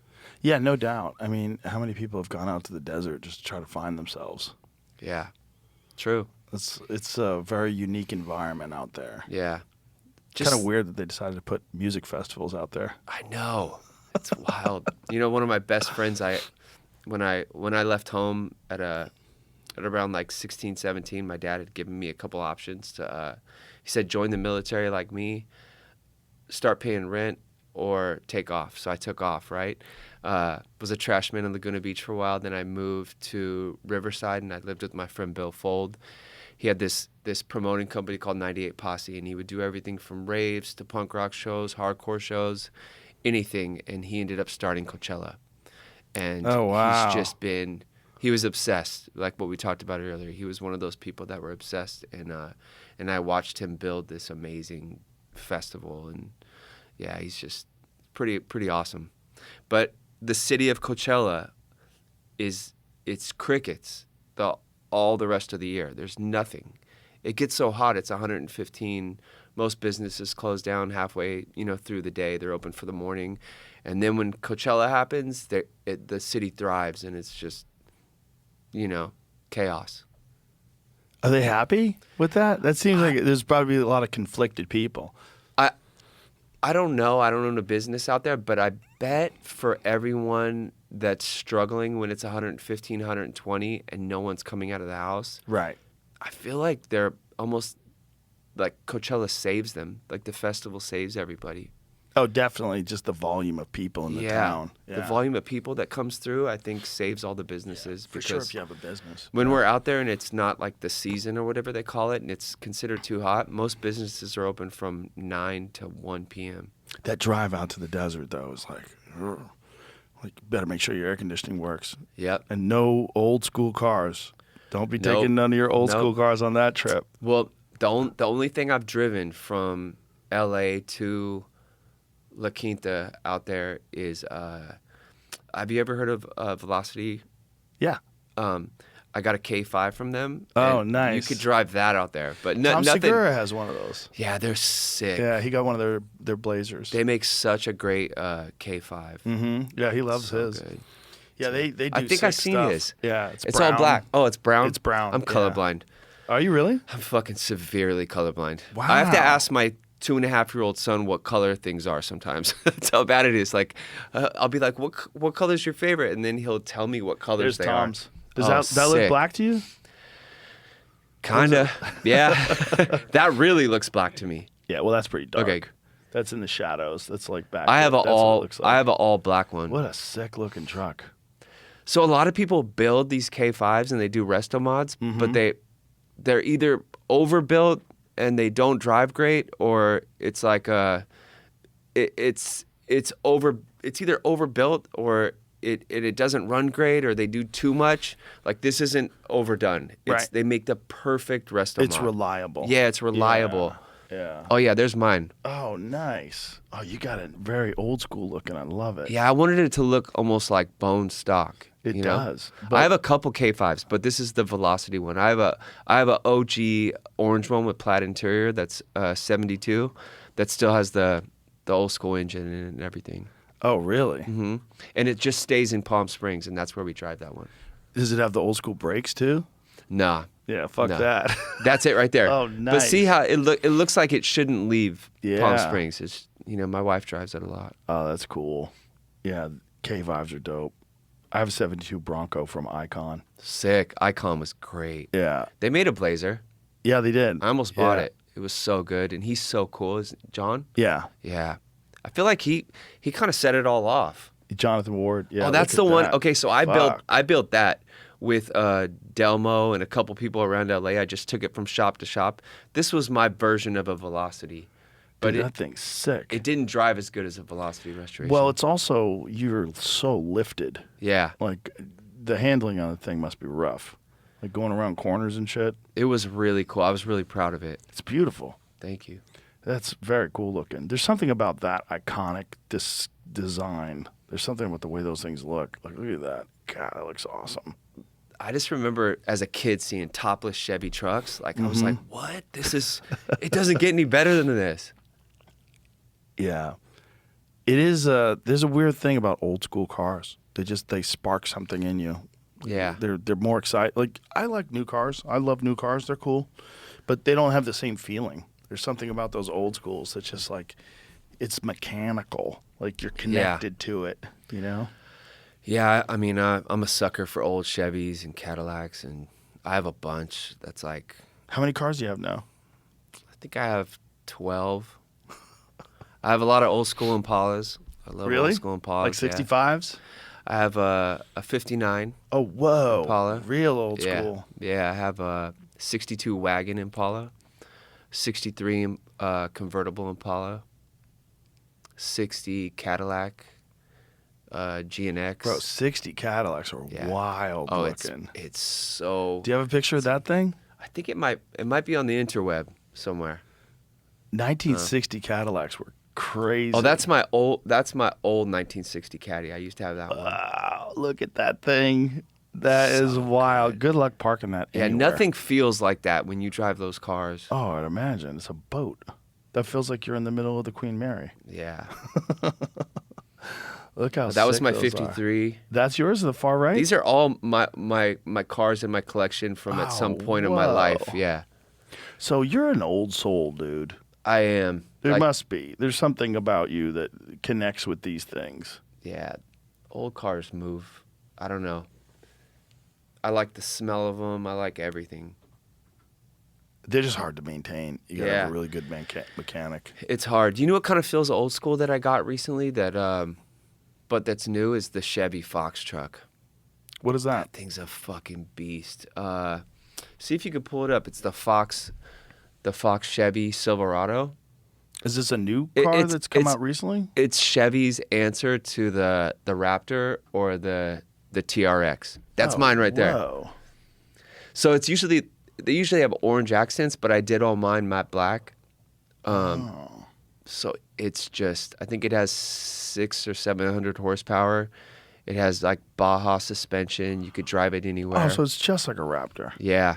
Why do I not know about this? That's crazy. The Fox Factory Silverado. That's my so that's it's my Fox, daily. Fox Shocks. Yeah. That's what it is. So Fox Shocks did a collaboration with them. Yeah, the guts, like you could literally jump this truck wherever the fuck you want, you know? So that's your daily driver. Yeah. Yeah. I have a Raptor. I I love the Raptors too. have a Hennessy Raptor R. Oh, those are hard. Yeah, it's fun. That's a beautiful truck. Yeah, thank you. There's something about those kind of trucks too that's exciting. 1,000 horsepower trucks, ridiculous. It's like, how do they look at that thing flying Yeah. through the air? That's so crazy. Do you ever take it on the dunes? I haven't yet. When I bought it, they came out to the desert and brought a couple, and we just whipped them around the desert. And we're supposed to plan a day where we go out and jump and do everything. And they're like, "We'll even let you use one of our trucks so we don't fuck up yours." So I was like, Oh, that's nice. appreciate that. Yeah, because it is all carbon fiber fenders. It's pretty cool. Yeah, so they stretched it out and widened the wheelbase and everything. Yeah. And you can't even buy them in the States. Like you have to. In California, you have to. I had to ship it from Vegas because of all of the extras because it's supercharged. So California won't let you buy it? Oh, I had to go through this process of pretending I bought it somewhere else. that is so sad. Yeah. What a goofy fucking state. But I'm super happy with it. It's cool. We are doing another studio, and we're going to do a studio at the Circuit of the Americas racetrack. And so, like this. uh-huh. Cool. Yeah, exactly. At that place, that racetrack. Sick. So, which is in Austin. And so what we're going to do is have it set up where you're going to be able to go around the track. We'll do some laps and then pull in and then have a podcast, Cool. Yeah. I love that. which would be great because I feel like for your mind will be so jazzed up after you do a bunch of laps on a racetrack that you'll come in, you'll be like, ah! Oh, ready to go Yeah, for sure. it'll be really fun. Because I bet some people rile themselves up, like to come up in here and get really nervous, or like I don't know. Yeah, some people do. It's crazy. Yeah. Well, you've done it a bunch. You and I've talked and hung out before, so it's like it's easy. Yeah. But for some people, it's like doing anything that's got a lot of views gets them weirded out. It's hard. Yeah, yeah. I think you were honestly one of like the first podcasts I did, besides like Rich Roll, back in the day. But How's Rich doing? he's great. Is he okay? Yeah. He had some health issues, right? I think I think he just had like a back surgery or something. Yeah. But he's so cool. He reached out. I mean, he just reached out a couple days ago saying, I love your doc and I'd really love to talk to you again. So I'll definitely visit him. But when I started my running journey, he had reached out and was like, anything you need. Oh, that's cool. Yeah, he's Super always nice been guy. so cool. Yeah, very, very nice guy. But yeah, I'd read something about him having back problems. And I always get sad when I hear about people that have back problems and I hear they had It was like a surgery. week ago. Oh, he looks fucking great. Looks like he's healthy. Bro, Yeah. he looks fucking shredded. I feel like if you're running all the time or training all the time, you're bound to have some type of injury too. The back thing Right? scares me, though, when people get surgery, because there's a lot of options other than surgery that are probably going to be better for most people, Yeah. depending upon the situation, of course. I broke my back in 4 places in my accident. Oh, Jesus. And I didn't know about it because I was laid out in a burn center for 6 months. And I never got any surgeries. Like my doctor exactly said what you just said. He's like, you healed perfect. Like it's me doing surgery. I can't guarantee you'd be in a better place than you are now. Yeah. So I have friends that have had back surgery and they have gotten better because of the back surgery. But I also have a lot of friends that got back surgery and they never were the same again. And they had to get another back surgery and then another one. And they have nerve damage. Then their arms go numb. And then they have atrophy in their limbs. And surgery's sketch. well, it can be, but there's other ways around it when it comes to like disc issues. And this is one of the things that I try to highlight to people. There's PRP. There's a place in L.A. and Santa Monica called Life Cycle. Is that it?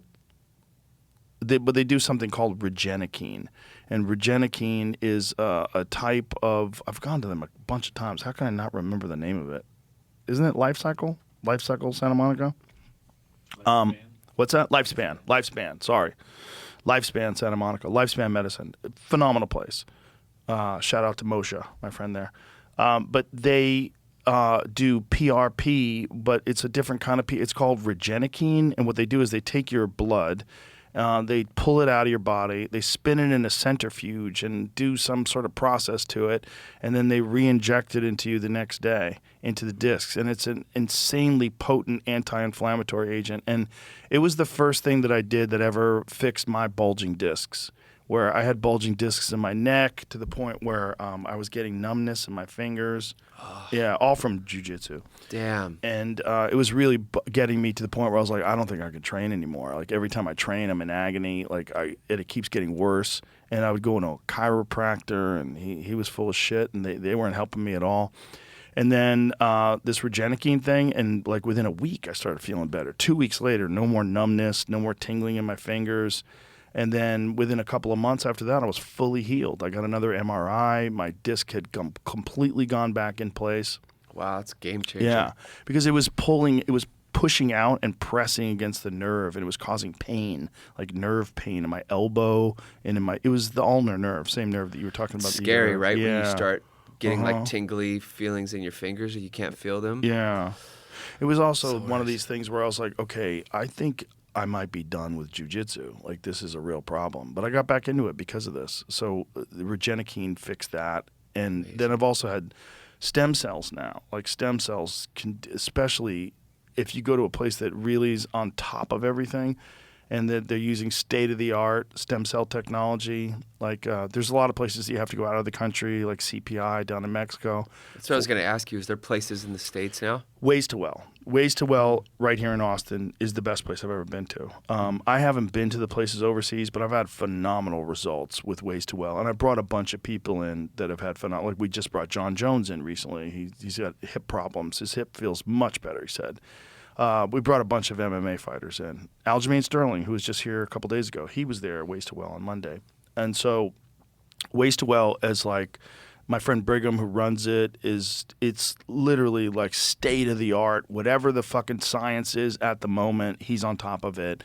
And they've got hyperbaric chambers, they've got red light therapy, they've got every single method of treating injuries and recovery. They're always on top of everything. They have a full gym down there. It's really sick. It's an awesome place. But for you, being, either when you're out here, if you ever want to get treated, if there's something wrong, if you have an injury, you could definitely go to here to Ways to Well. You could also go to Tijuana. Like Tijuana, where the CPI is, that's the place that has they have a partnership with the UFC, the Cellular Performance Institute in Tijuana. Amazing place. Wow. I know the guys who run it, and that's another very similar state-of-the-art place, but they aren't restricted with the type of, there's different restrictions in America in terms of what you can and can't do. Down there, it's the Wild West. You can kind of do anything, and so I know a lot of people that have had pretty phenomenal results going there. Yeah, I'm wondering. I have this gene, factor 5, where I clot really easy. So I wonder if I could do it. Let's find out. Why would that? Like, for Be an example, I issue. can't do IVs Really? How come? because I have really thick blood. I have a blood disorder. Oh, I wow. clot really easy. And that's a genetic variant? Yeah. Well, I didn't really know about it when my accident happened. I had a bunch of clots, and so they put a filter that lives in my body forever. It's like a permanent filter that kind of like funnels the blood so Whoa. it doesn't get stuck. Where's the filter? It's like between my back and my stomach. Wow. Yeah, to stop anything coming up like big clots from my leg Holy to shit. my heart or my head. So A filter? What's it made out of? it's plastic, unfortunately, because I've read a bunch about them. I went on this whole journey because when I found out about it, and they said we had to put this in you or you could have died because you had huge clots. But you can't remove it, and they have a life expectancy of about 20 years. And then sometimes the filter breaks inside of you or could cause whatever. But yeah, just have PMA, positive mental attitude. It's not going to happen. How long ago did you get it put in? It was like my accident, whatever year that was, 2008. So it was almost 20 years ago. So you might have to get it taken out and get a You new one? can't take it out. It's cemented to the wall. Yeah, so like you can't do anything with it. Now about 10 years later, they started making ones that are removable. Is that it? Yeah, mine's not removable. IBC filter. Yeah, that's exactly it. They can't take it out and put a new one in that's removable? Mm-mm. You sure? Positive. That seems crazy. They say the surgery to take it out would be more life-threatening than leaving it in. Whoa. Yeah. And so what happens if this thing breaks and fails? So, ironically, it could do the same thing a clock would do. It would go up to your heart or your head, kill you. Oh, fuck, man. That's it, huh? IVC filter. Device to stop blood clots and prevent them from traveling to the heart and lungs. Wow. Do you have to take any kind of medication for this? Just blood thinner when I fly. Just Only because when I you know fly? because I know I clot, or if I'm on a tour bus for long periods of time, I got to take a blood thinner. But then I don't take them every day because it's also a risk to be on blood thinners, and if you get in a car accident or whatever. Any kind of cut. Yeah. Right? But honestly, I forget about it. I forget it's even in there. But you know how some people will go on, they'll do a marathon and then they'll get an IV. I can't do that. Or Wow. I just have to really be cautious about getting poked. Yeah, I had an incident that happened years ago where someone was just trying to find my vein, and she had poked me tons of times, this nurse, and I had 30 clots just in one of my arms. Holy fuck, dude. So yeah, I've also learned the lesson of not being really cautious in what happens, you know? Yeah. So I can't believe you still spar when you have that. That seems nuts, because, like, you get leg kicked and develop a clot in your legs. yeah, I could. My doctor's pretty cool, and he doesn't over worry about too much or anything. He said, I'd rather you not have a blood thinner in your system if you're playing drums and you cut yourself open, or if you're boxing or light sparring. So yeah, I mean, knock on wood. So it's Never called happened. Factor 5, Factor 5. Yeah. and it's just a rare genetic condition? Yeah. Wow. Well, I think a lot of people have it. I think there's I don't know how rare it is, but yeah, the people do. You can have half a gene or a full gene, and I have the full one.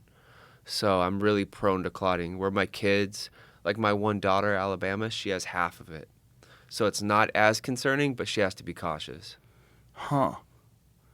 Whoa. Yeah.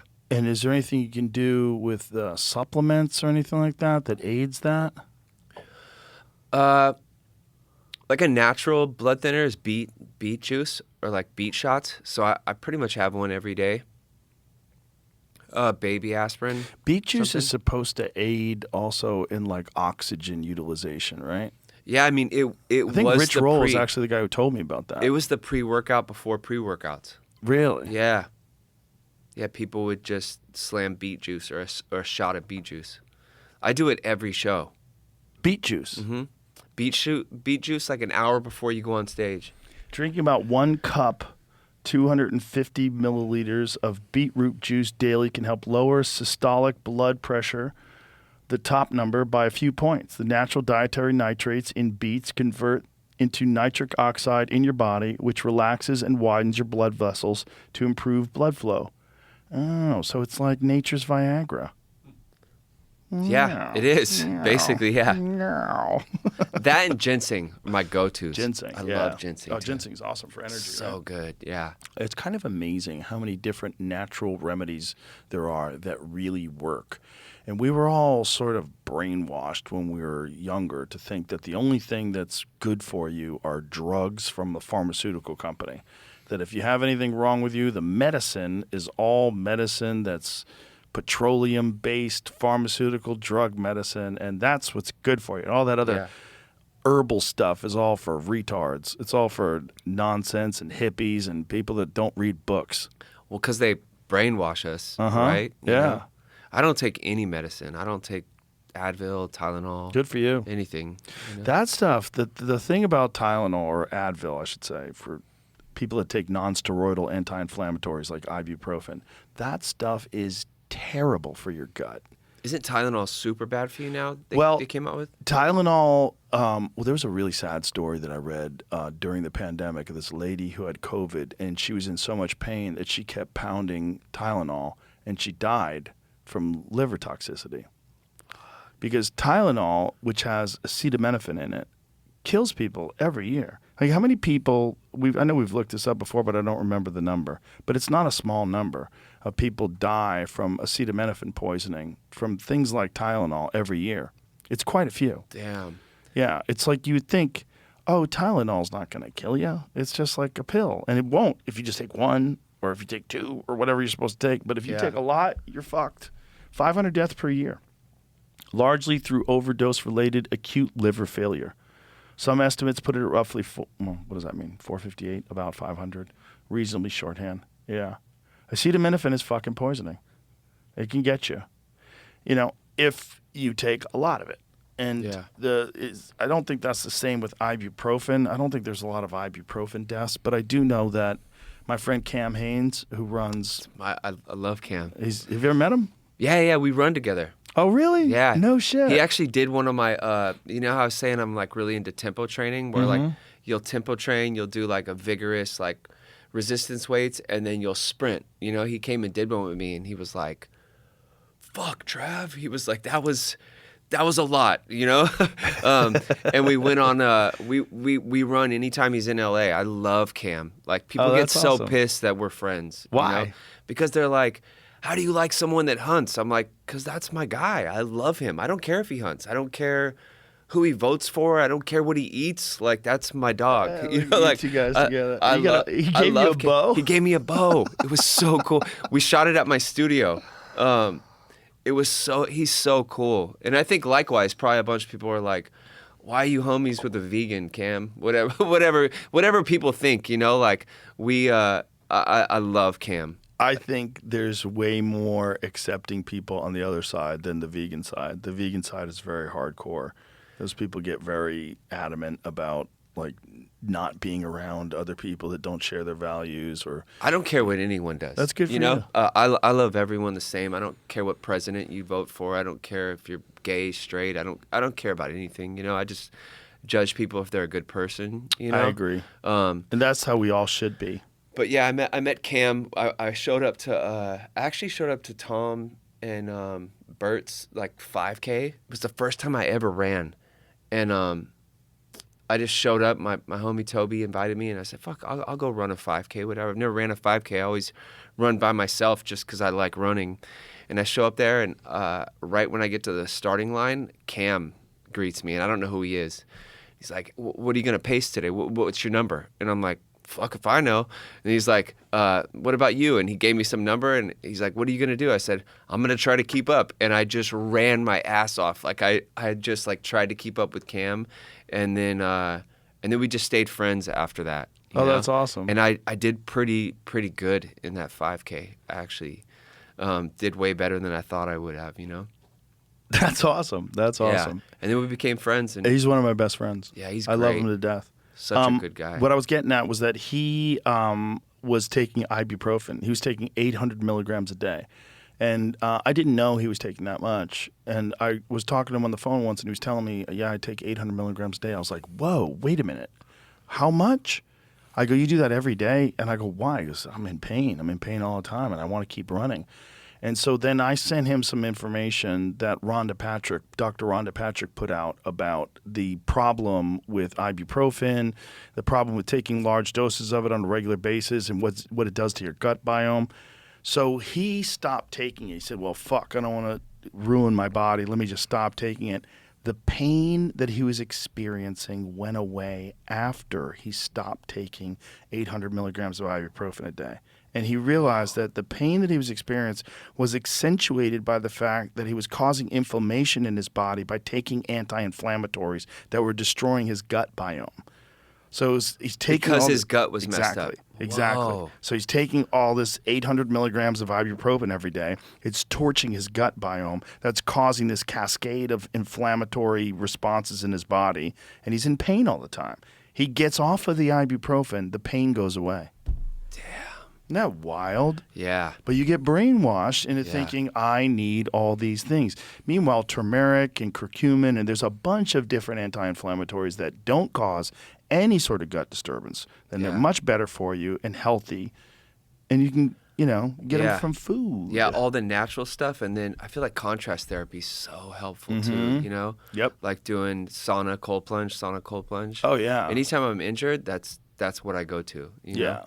I hit up Cam actually one time, and I was like, Cam, I just did a half marathon. I'm about to do another one. What do you suggest? He's like, Trav, get yourself an elk. I was like, Cam, remember who you're talking to, So for you, is the vegan thing just all animals? It's an animal love thing?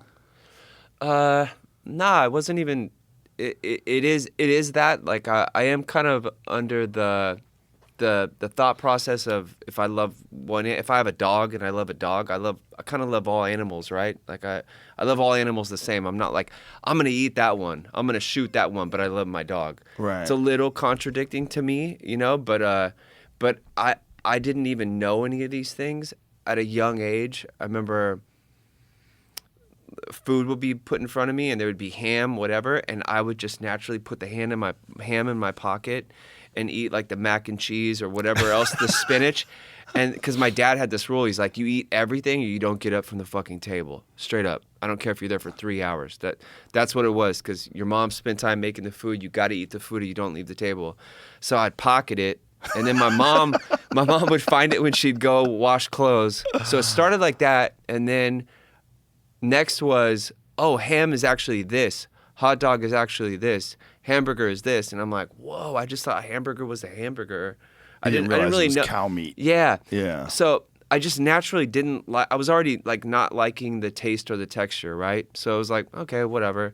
And so vegetarian from the time I was a kid all the way up until my accident. And then after my accident, vegan.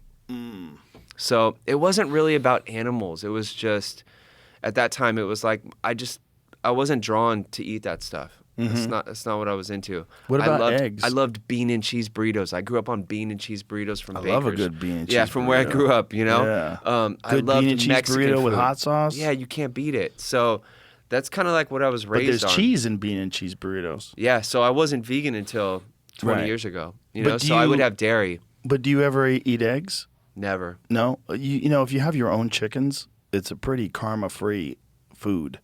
It's Yeah. like I have chickens. I have 19 chickens, and they're pets. So they wander around the yard, have a good time. Like, hey, ladies, like they have no cruelty. No one's doing anything bad to them. They go in their nest boxes and they lay eggs, and then you just gather the eggs. The eggs will never be a chicken because they're not fertilized. It's just food. Yeah. It's just free food. I mean, it's not free. You pay for chicken food and you take care of them and all that stuff. But I mean, in terms of like, it's karma free. No one's getting hurt.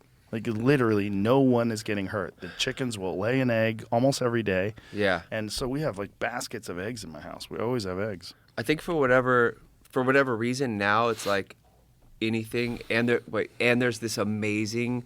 It's actually, I think they market it as a protein, a vegan protein, but you make egg whites out of it, and it's phenomenal. What's it made And out it of? has the same amount of protein as egg whites do. Does it have the same amino acid profile? I think so. Maybe see if it comes up. What is it called? I have it in my phone somewhere, but I don't have my phone. Jamie would probably find it. Yeah. So it's like, and it's not just egg or one of the basic ones. It's one that my daughter had sent me, and it's bananas. You make omelets out of it, and it's just incredible, and you get tons of protein. But I think after I ate beef jerky in a hospital for 6 months, I was like, peace. I was like, I'm gonna be vegan. I'm gonna be vegan. Watch this. And then I stopped kind of having anything that came from animals, period, just to see what it would be like. Mm-hmm. Like, I don't have honey. even eggs. honey. Yeah, no honey. And I just feel fucking good. Like, I have tons of energy. I have no lack of energy. I feel great. I feel like I operate like I don't know, just feel the best I've ever felt, like how I am right now. You know? Well, I mean, I think everyone's different. Yeah. And that's one of the cool things about having a bunch of different diets out there. There's a bunch of different options for people to try and find whatever works for you. Yeah, even within my family, like my one daughter is vegetarian. My son eats meat. My wife eats meat. My youngest son has meat sometimes. It's like whatever everyone decides is what I'm cool with, you know? That's awesome. And that's just what works for me. That's a great attitude. But, I yeah. think you also have it dialed in. Like you have whatever diet you're on dialed in, where you know you're getting the right amount of protein. And there's quite a few different plant sources of protein that have a complete amino acid profile. Yeah, or those, I know hemp is those one. perfect aminos that Gary makes. Brecka? Yeah. Those are a game changer. Mm-hmm. You take 5 in the morning, 5 at night, game changer. Yeah. No, that stuff's But awesome. it was. I won't say it's like not hard to dial it in. It is difficult to dial it in. It is. You got to navigate just like anything else, right? Right. There's too many people that they go vegan, but then they just eat like vegan pizza and they don't, Yeah. Crossroads, your restaurant, I still have never been, but everybody that I know that went says it's fucking phenomenal. Like even Dana White, who does not like vegan food, he's like, dude, it's fucking incredible. He goes, it's incredible. Yeah, I think when you probably don't know what to expect, right, when you go to a plant-based restaurant, but, Right. But Tal Ronan, the chef from Crossroads, is he's incredible, and the food, it's an afterthought that you ate something that was vegan. It's not even on the menu that it's plant-based. That's awesome. There's a Yeah. place in the valley that I used to go to all the time. God, I can't remember the name of it now. It's escaping me. Was it Follow Your Heart? Yes. I go every day. Yes. That's So it. good. That place is great. And Yeah. that's another completely plant-based restaurant. We used to go there all the time Yeah, it's when so I lived good. in L.A. Yeah, Follow Your Heart was pretty close. Yeah, they have Yeah. a little cafe where you can eat in a grocery store. Yep. Supplements Yep. and stuff. It's cool. Yeah, it's great. Their nut burger, Oh, so very good. Yeah. It's like really, I would crave it. Yeah, that's cool. I'm like, I love just everyone being open-minded, and you know what I mean? Oh yeah, I'll It's like- try anything. Yeah. For me personally, what I've tried, I eat more meat than anything. I eat mostly meat, Yeah. mostly wild game, but I eat a lot of ribeyes and steak, and that just makes me feel the best. I don't love animal cruelty. I don't like it. I don't think it's good in any way, shape, or form. But I also realize that animals eat animals. Life eats life. Yeah. And this is just, and the thing about hunting is, I'm in complete contact with where my food's coming from. I know the source of it. I'm there when the animal dies. I'm there. I do it. I participate in the whole thing. I carry it out of the woods. I cut it up. Bring it to a butcher shop and have it, packaged into steaks. I'm thinking of Cam right now because when he was in my neighborhood, we have deer in Calabasas. He was Yeah. eyeballing them, Oh, Joe. yeah. He was eyeballing them. I'm like, don't even fucking think about it. Of course he was. Yeah, he was like, "Oh, look at that! Look at that!" And, Right behind like, the shoulder. I'm looking at him Yeah. like, "Oh, look at the cool family of deer." He's like, "Oh shit, that's like food," you know? Yeah, it's food. So funny. Well, especially him. you But know. yeah, I totally, like I said, I get it. It's cool that you're so open-minded about that you do it, and you're not judgmental. I think that's a great attitude to have that more people should adopt with everything, with political ideologies, religion, whatever it is. Yeah, I Just hate don't that, fuck with like- me. I won't fuck with you. I'd like to hear your opinions on things because I'd like to know where they form their thoughts from. What's your perspective? Yeah. I hate when anyone from in either side of things are so aggressive that where it like you just bum everybody out. They do, and I also think that a lot of times it's not coming from a healthy place to begin with. I think a lot of people find a thing that they can use as an excuse to be an asshole.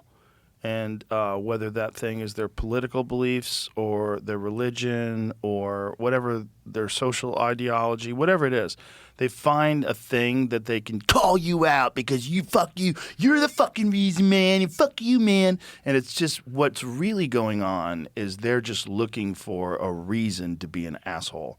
And they're not a balanced person or a happy, healthy person. It's one thing if someone is confronting you personally and yelling at you and you're yelling back at them and you're in an argument. But if you're starting that, initiating that because someone disagrees with you or doesn't see things the way they're doing, first of all, you're a shitty communicator. And two, you're probably a shitty person because that's why you're behaving the way you're behaving. And you're using this point, whatever it is, whether it's being a vegan or being a Republican or being a Democrat or being a Muslim or being a Christian or whatever the fuck it is that you've decided is more important than being civil and kind and courteous, what you really are is just a shitty version of a person. Whether you realize it or not, you probably don't. Probably think you're justified, and that's why you're doing it. And you probably think I'm doing the right thing, and everyone's like, "I love it that you have no chill." He's got no chill. Like, no, he's a cunt. This guy's a cunt, and he's a miserable, insufferable person to be around, regardless of what his belief system is versus the other person's belief system. And if he had a perspective that was, I don't know why you think the way you think, but I think differently. Let's have a conversation. You might find common ground. Yeah, and totally. You might be able to realize, like, oh, you can have friends that don't think the way you think. I have friends that are Muslims. I have friends that are atheists. I have gay friends. I have a ton of friends that are completely different than me, and that's fine. There's nothing wrong with that. I love them. It's great. Yeah. Everyone doesn't have to be you. Everyone doesn't have to be the same as you, nor do they have to agree with you. Yeah. But there's too many people that what they're looking for is some reason why they're right and some reason to be an asshole to other people that don't think the same way they think. And they think that they're justified by it. And I think it's a real problem. It's also a real problem with social media because those people, their voices get amplified and people pile in, yeah, you go boy or you go girl. And I feel like anyone who can like look at, I mean, social media it's corny to begin with, right? But you're gonna go on Instagram and then you're gonna say something extreme or fucked up to someone. It's like, dude, you're so lame. Like that you actually took the time to think about writing something bad, then wrote it, then press send. Like you're fucked up. You know what I mean? Like straight up. Like anyone that's gonna say or spew negativity, I'm like, yep. Yeah, I just it's just no weakness. place for it. Yeah, it's just weakness, and I guarantee you're not doing the maximum amount you should be doing with your life, with whatever you're pursuing. You're not. They're lacking somewhere. Optimized, for sure. 100%. Like that's why they choose the time to just lash out at people or mischaracterize people or have the least charitable take on people. Yeah. It's usually they're lacking. They're usually at least somewhat mediocre. There's always usually some flaw in their game and what they're doing, and they're lashing out at other people, which is fine. But it's also like other people can learn from that too. Like, God, that guy seems like a cunt. And then don't be a cunt. Realize that and go, oh, okay. Yeah, I kind of see that myself sometimes. Maybe a little self-correction is in you're order. like, I don't ever want to be like that. Exactly. That's great. Exactly. Or the opposite. When someone's like, has like a really objective, charitable take on someone. Like, hey man, maybe he thinks this way, and maybe the right way to approach it is to approach someone civilly, and we can find common ground. Like you read someone saying something like that, and you go, oh, I want to be more like that guy. Like that guy, like I like the way that guy thinks. Like that's inspiring to me. Like that to me, like that's probably a cool person to have a conversation with. They're not going to use it as an excuse to be aggressive, an excuse to be shitty and insulting and mean, because you're not changing anybody's opinion when you do that. You're just not. And will you get the peanut gallery to pile in? Great. So you've got Team Cunt. You've got a little cunt farm behind you, and you're all attacking all these other people, and you think somehow or another you're justified because there's some other flawed people that agree with you, that you're allowed to be shitty to people because they don't think the way you think, or because they only eat plants, or because they worship this god, or like, come on. Yeah. The world I feel like David Goggins has it figured out how he just listens to all his haters or whatever, and he like runs or exercises. Like that's the shit. Like use it as a tool. Yeah, I think you're better off not even listening to the haters. He's insane. Every time I talk to him, I'm like, you're so insane. Yeah, I mean, like I said, anyone that's going to say anything is so lame right off the jump. You know? But there's a lot of lame people in this world, unfortunately, because there's a lot of people that don't have it's hard to be a person. It's complicated. Yeah. People don't have a guidebook on how to be a person and be happy.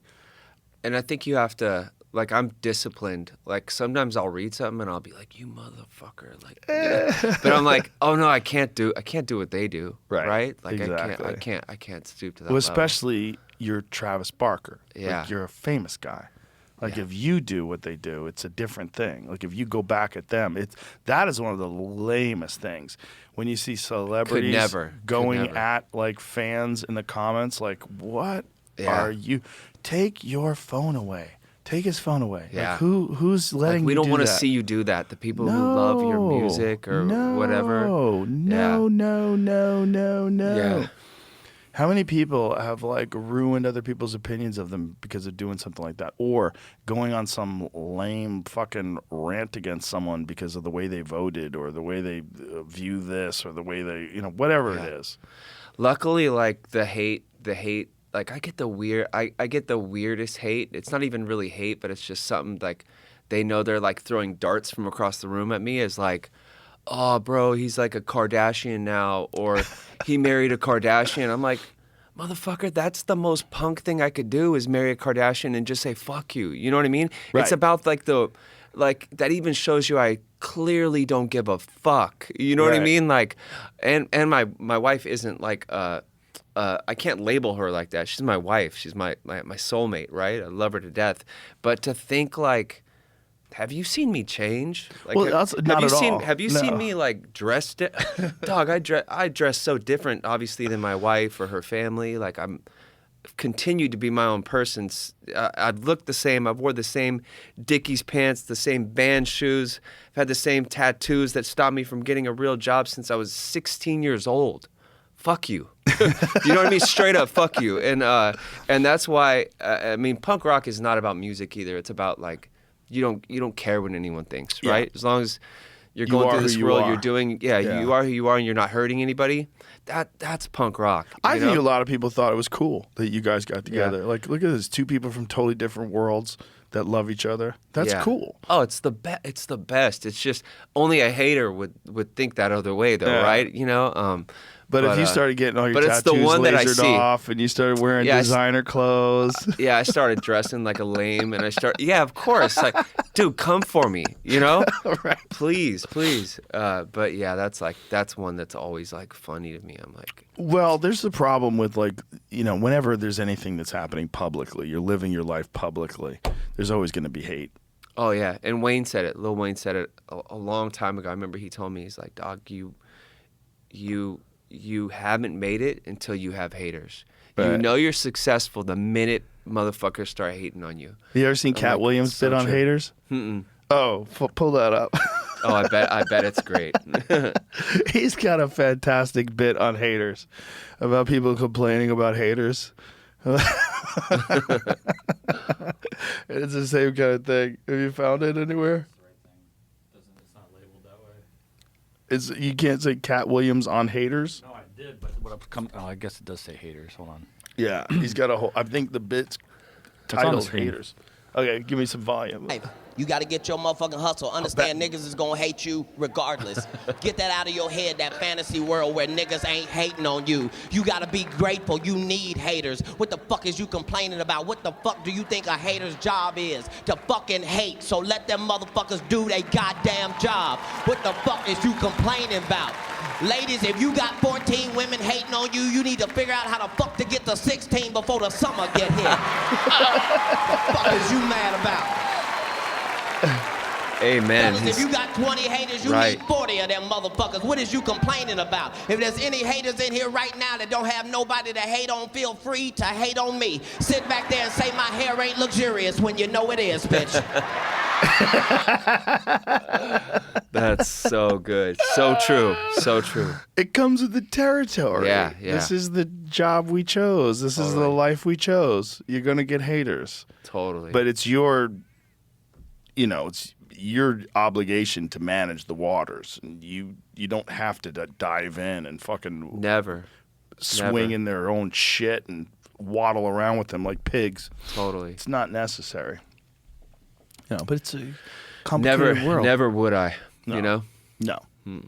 A lot of people do, unfortunately. Yeah. But it's also, this is a new thing. Like this new thing where people have direct access to everybody like that online. If, people choose to be on social media. Like you have direct access to all kinds of people and they're going to read your comments and people know that. Yeah. If you're a person who reads comments and so they go and attack you, and it's a weird world that a lot of famous people don't know how to navigate. And a lot of people, they get like severe anxiety because they do read that shit. And then they'll like hold up their home by themselves, staring at their phone. You're in a fucking giant mansion, living like a baller. You got Yeah. a Ferrari. Meanwhile, you're in hell. Like You're I in said, hell. yeah. If you're not hurting anybody, and it's like, you know what I mean? Yeah. Like life's good. Yeah. Yeah. And also, you'll feel better if you're not doing that. Totally.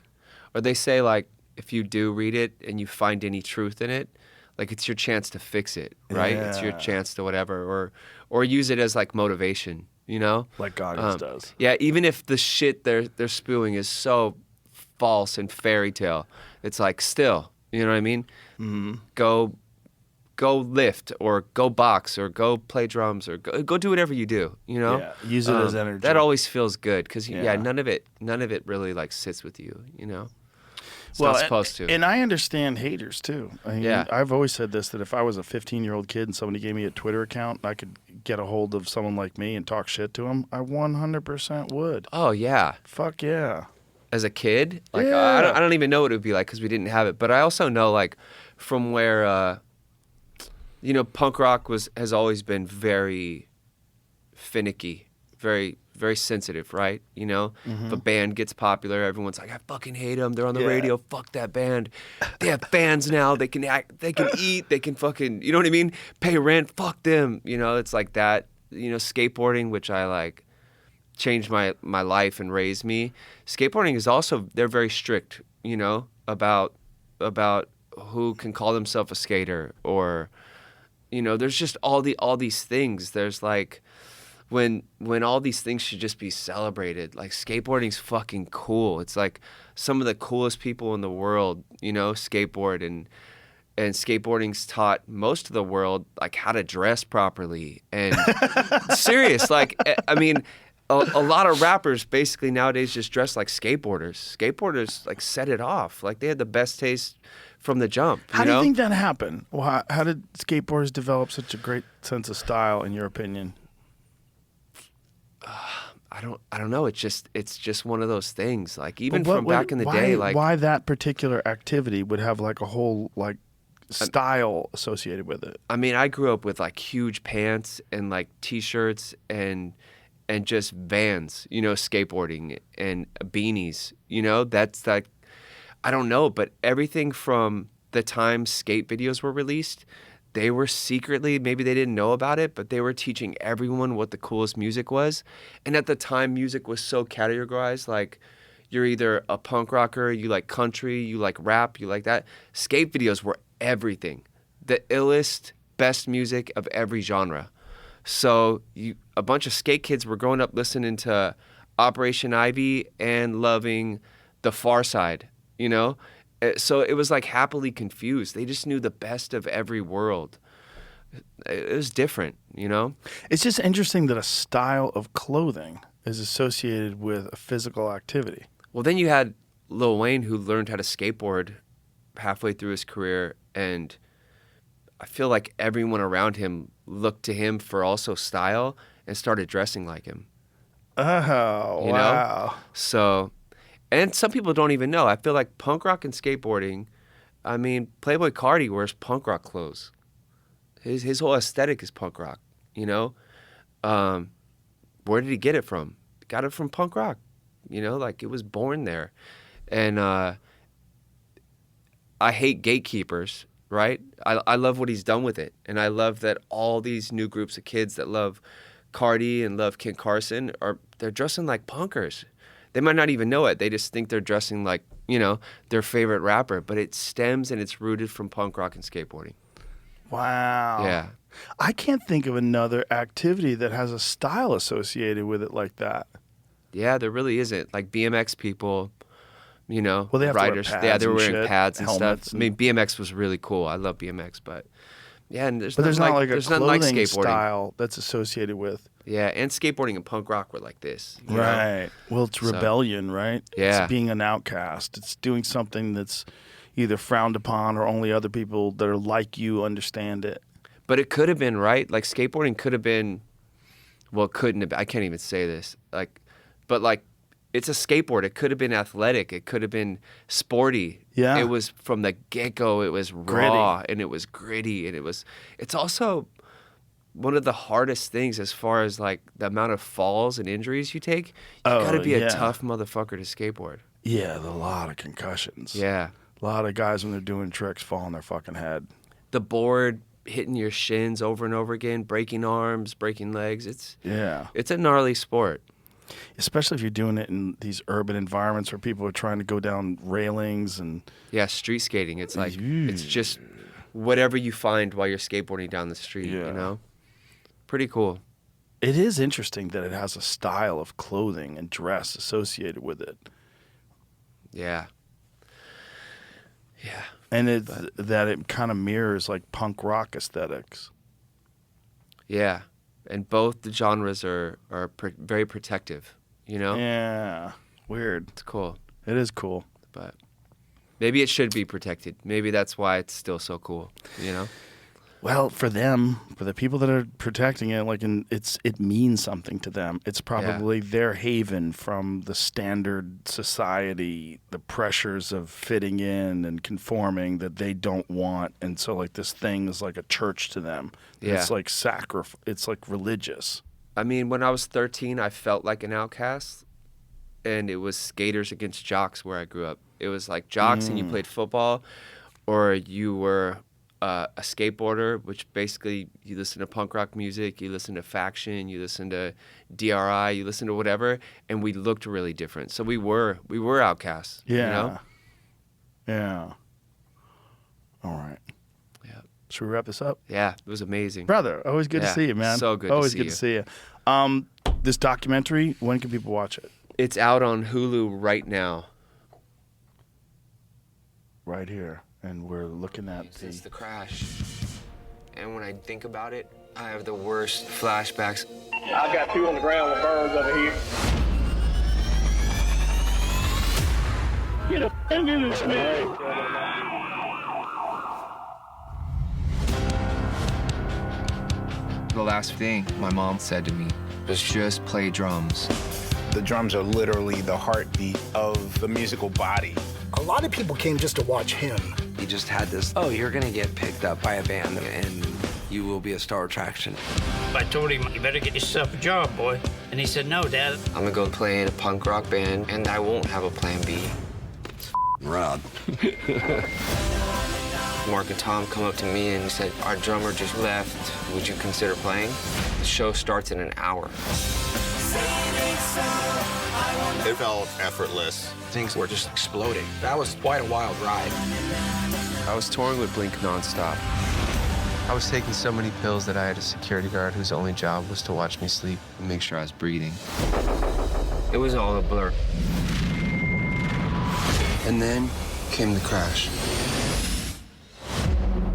Just fire and chaos everywhere. 65% of my body was burnt. 27 surgeries. Falling from the sky like Icarus probably does some to your head. I walk in the room, and I don't cry ever. But we cried, bro. Che and Chris were like brothers to me. And then AM passing away a year later. Why am I here and everyone else isn't? I had to ask myself who I was going to be after this accident. I could never truly understand what he went through. I had this burning desire to become the greatest person and father I could be. It changed for the whole family, and I feel like it brought us closer together. We loved him trying to cook for us, going on bike rides. Knowing how close I got to not being here, my appreciation for life is something I can't even explain. Every hit is him communicating his story to the world. And dude, he has got a crazy story. One more time. Wow. That looks awesome. Thank you. Fuck. Thanks, brother. Yeah, Nice meeting thank you. All Thank right. you. Thank you. Bye, everybody.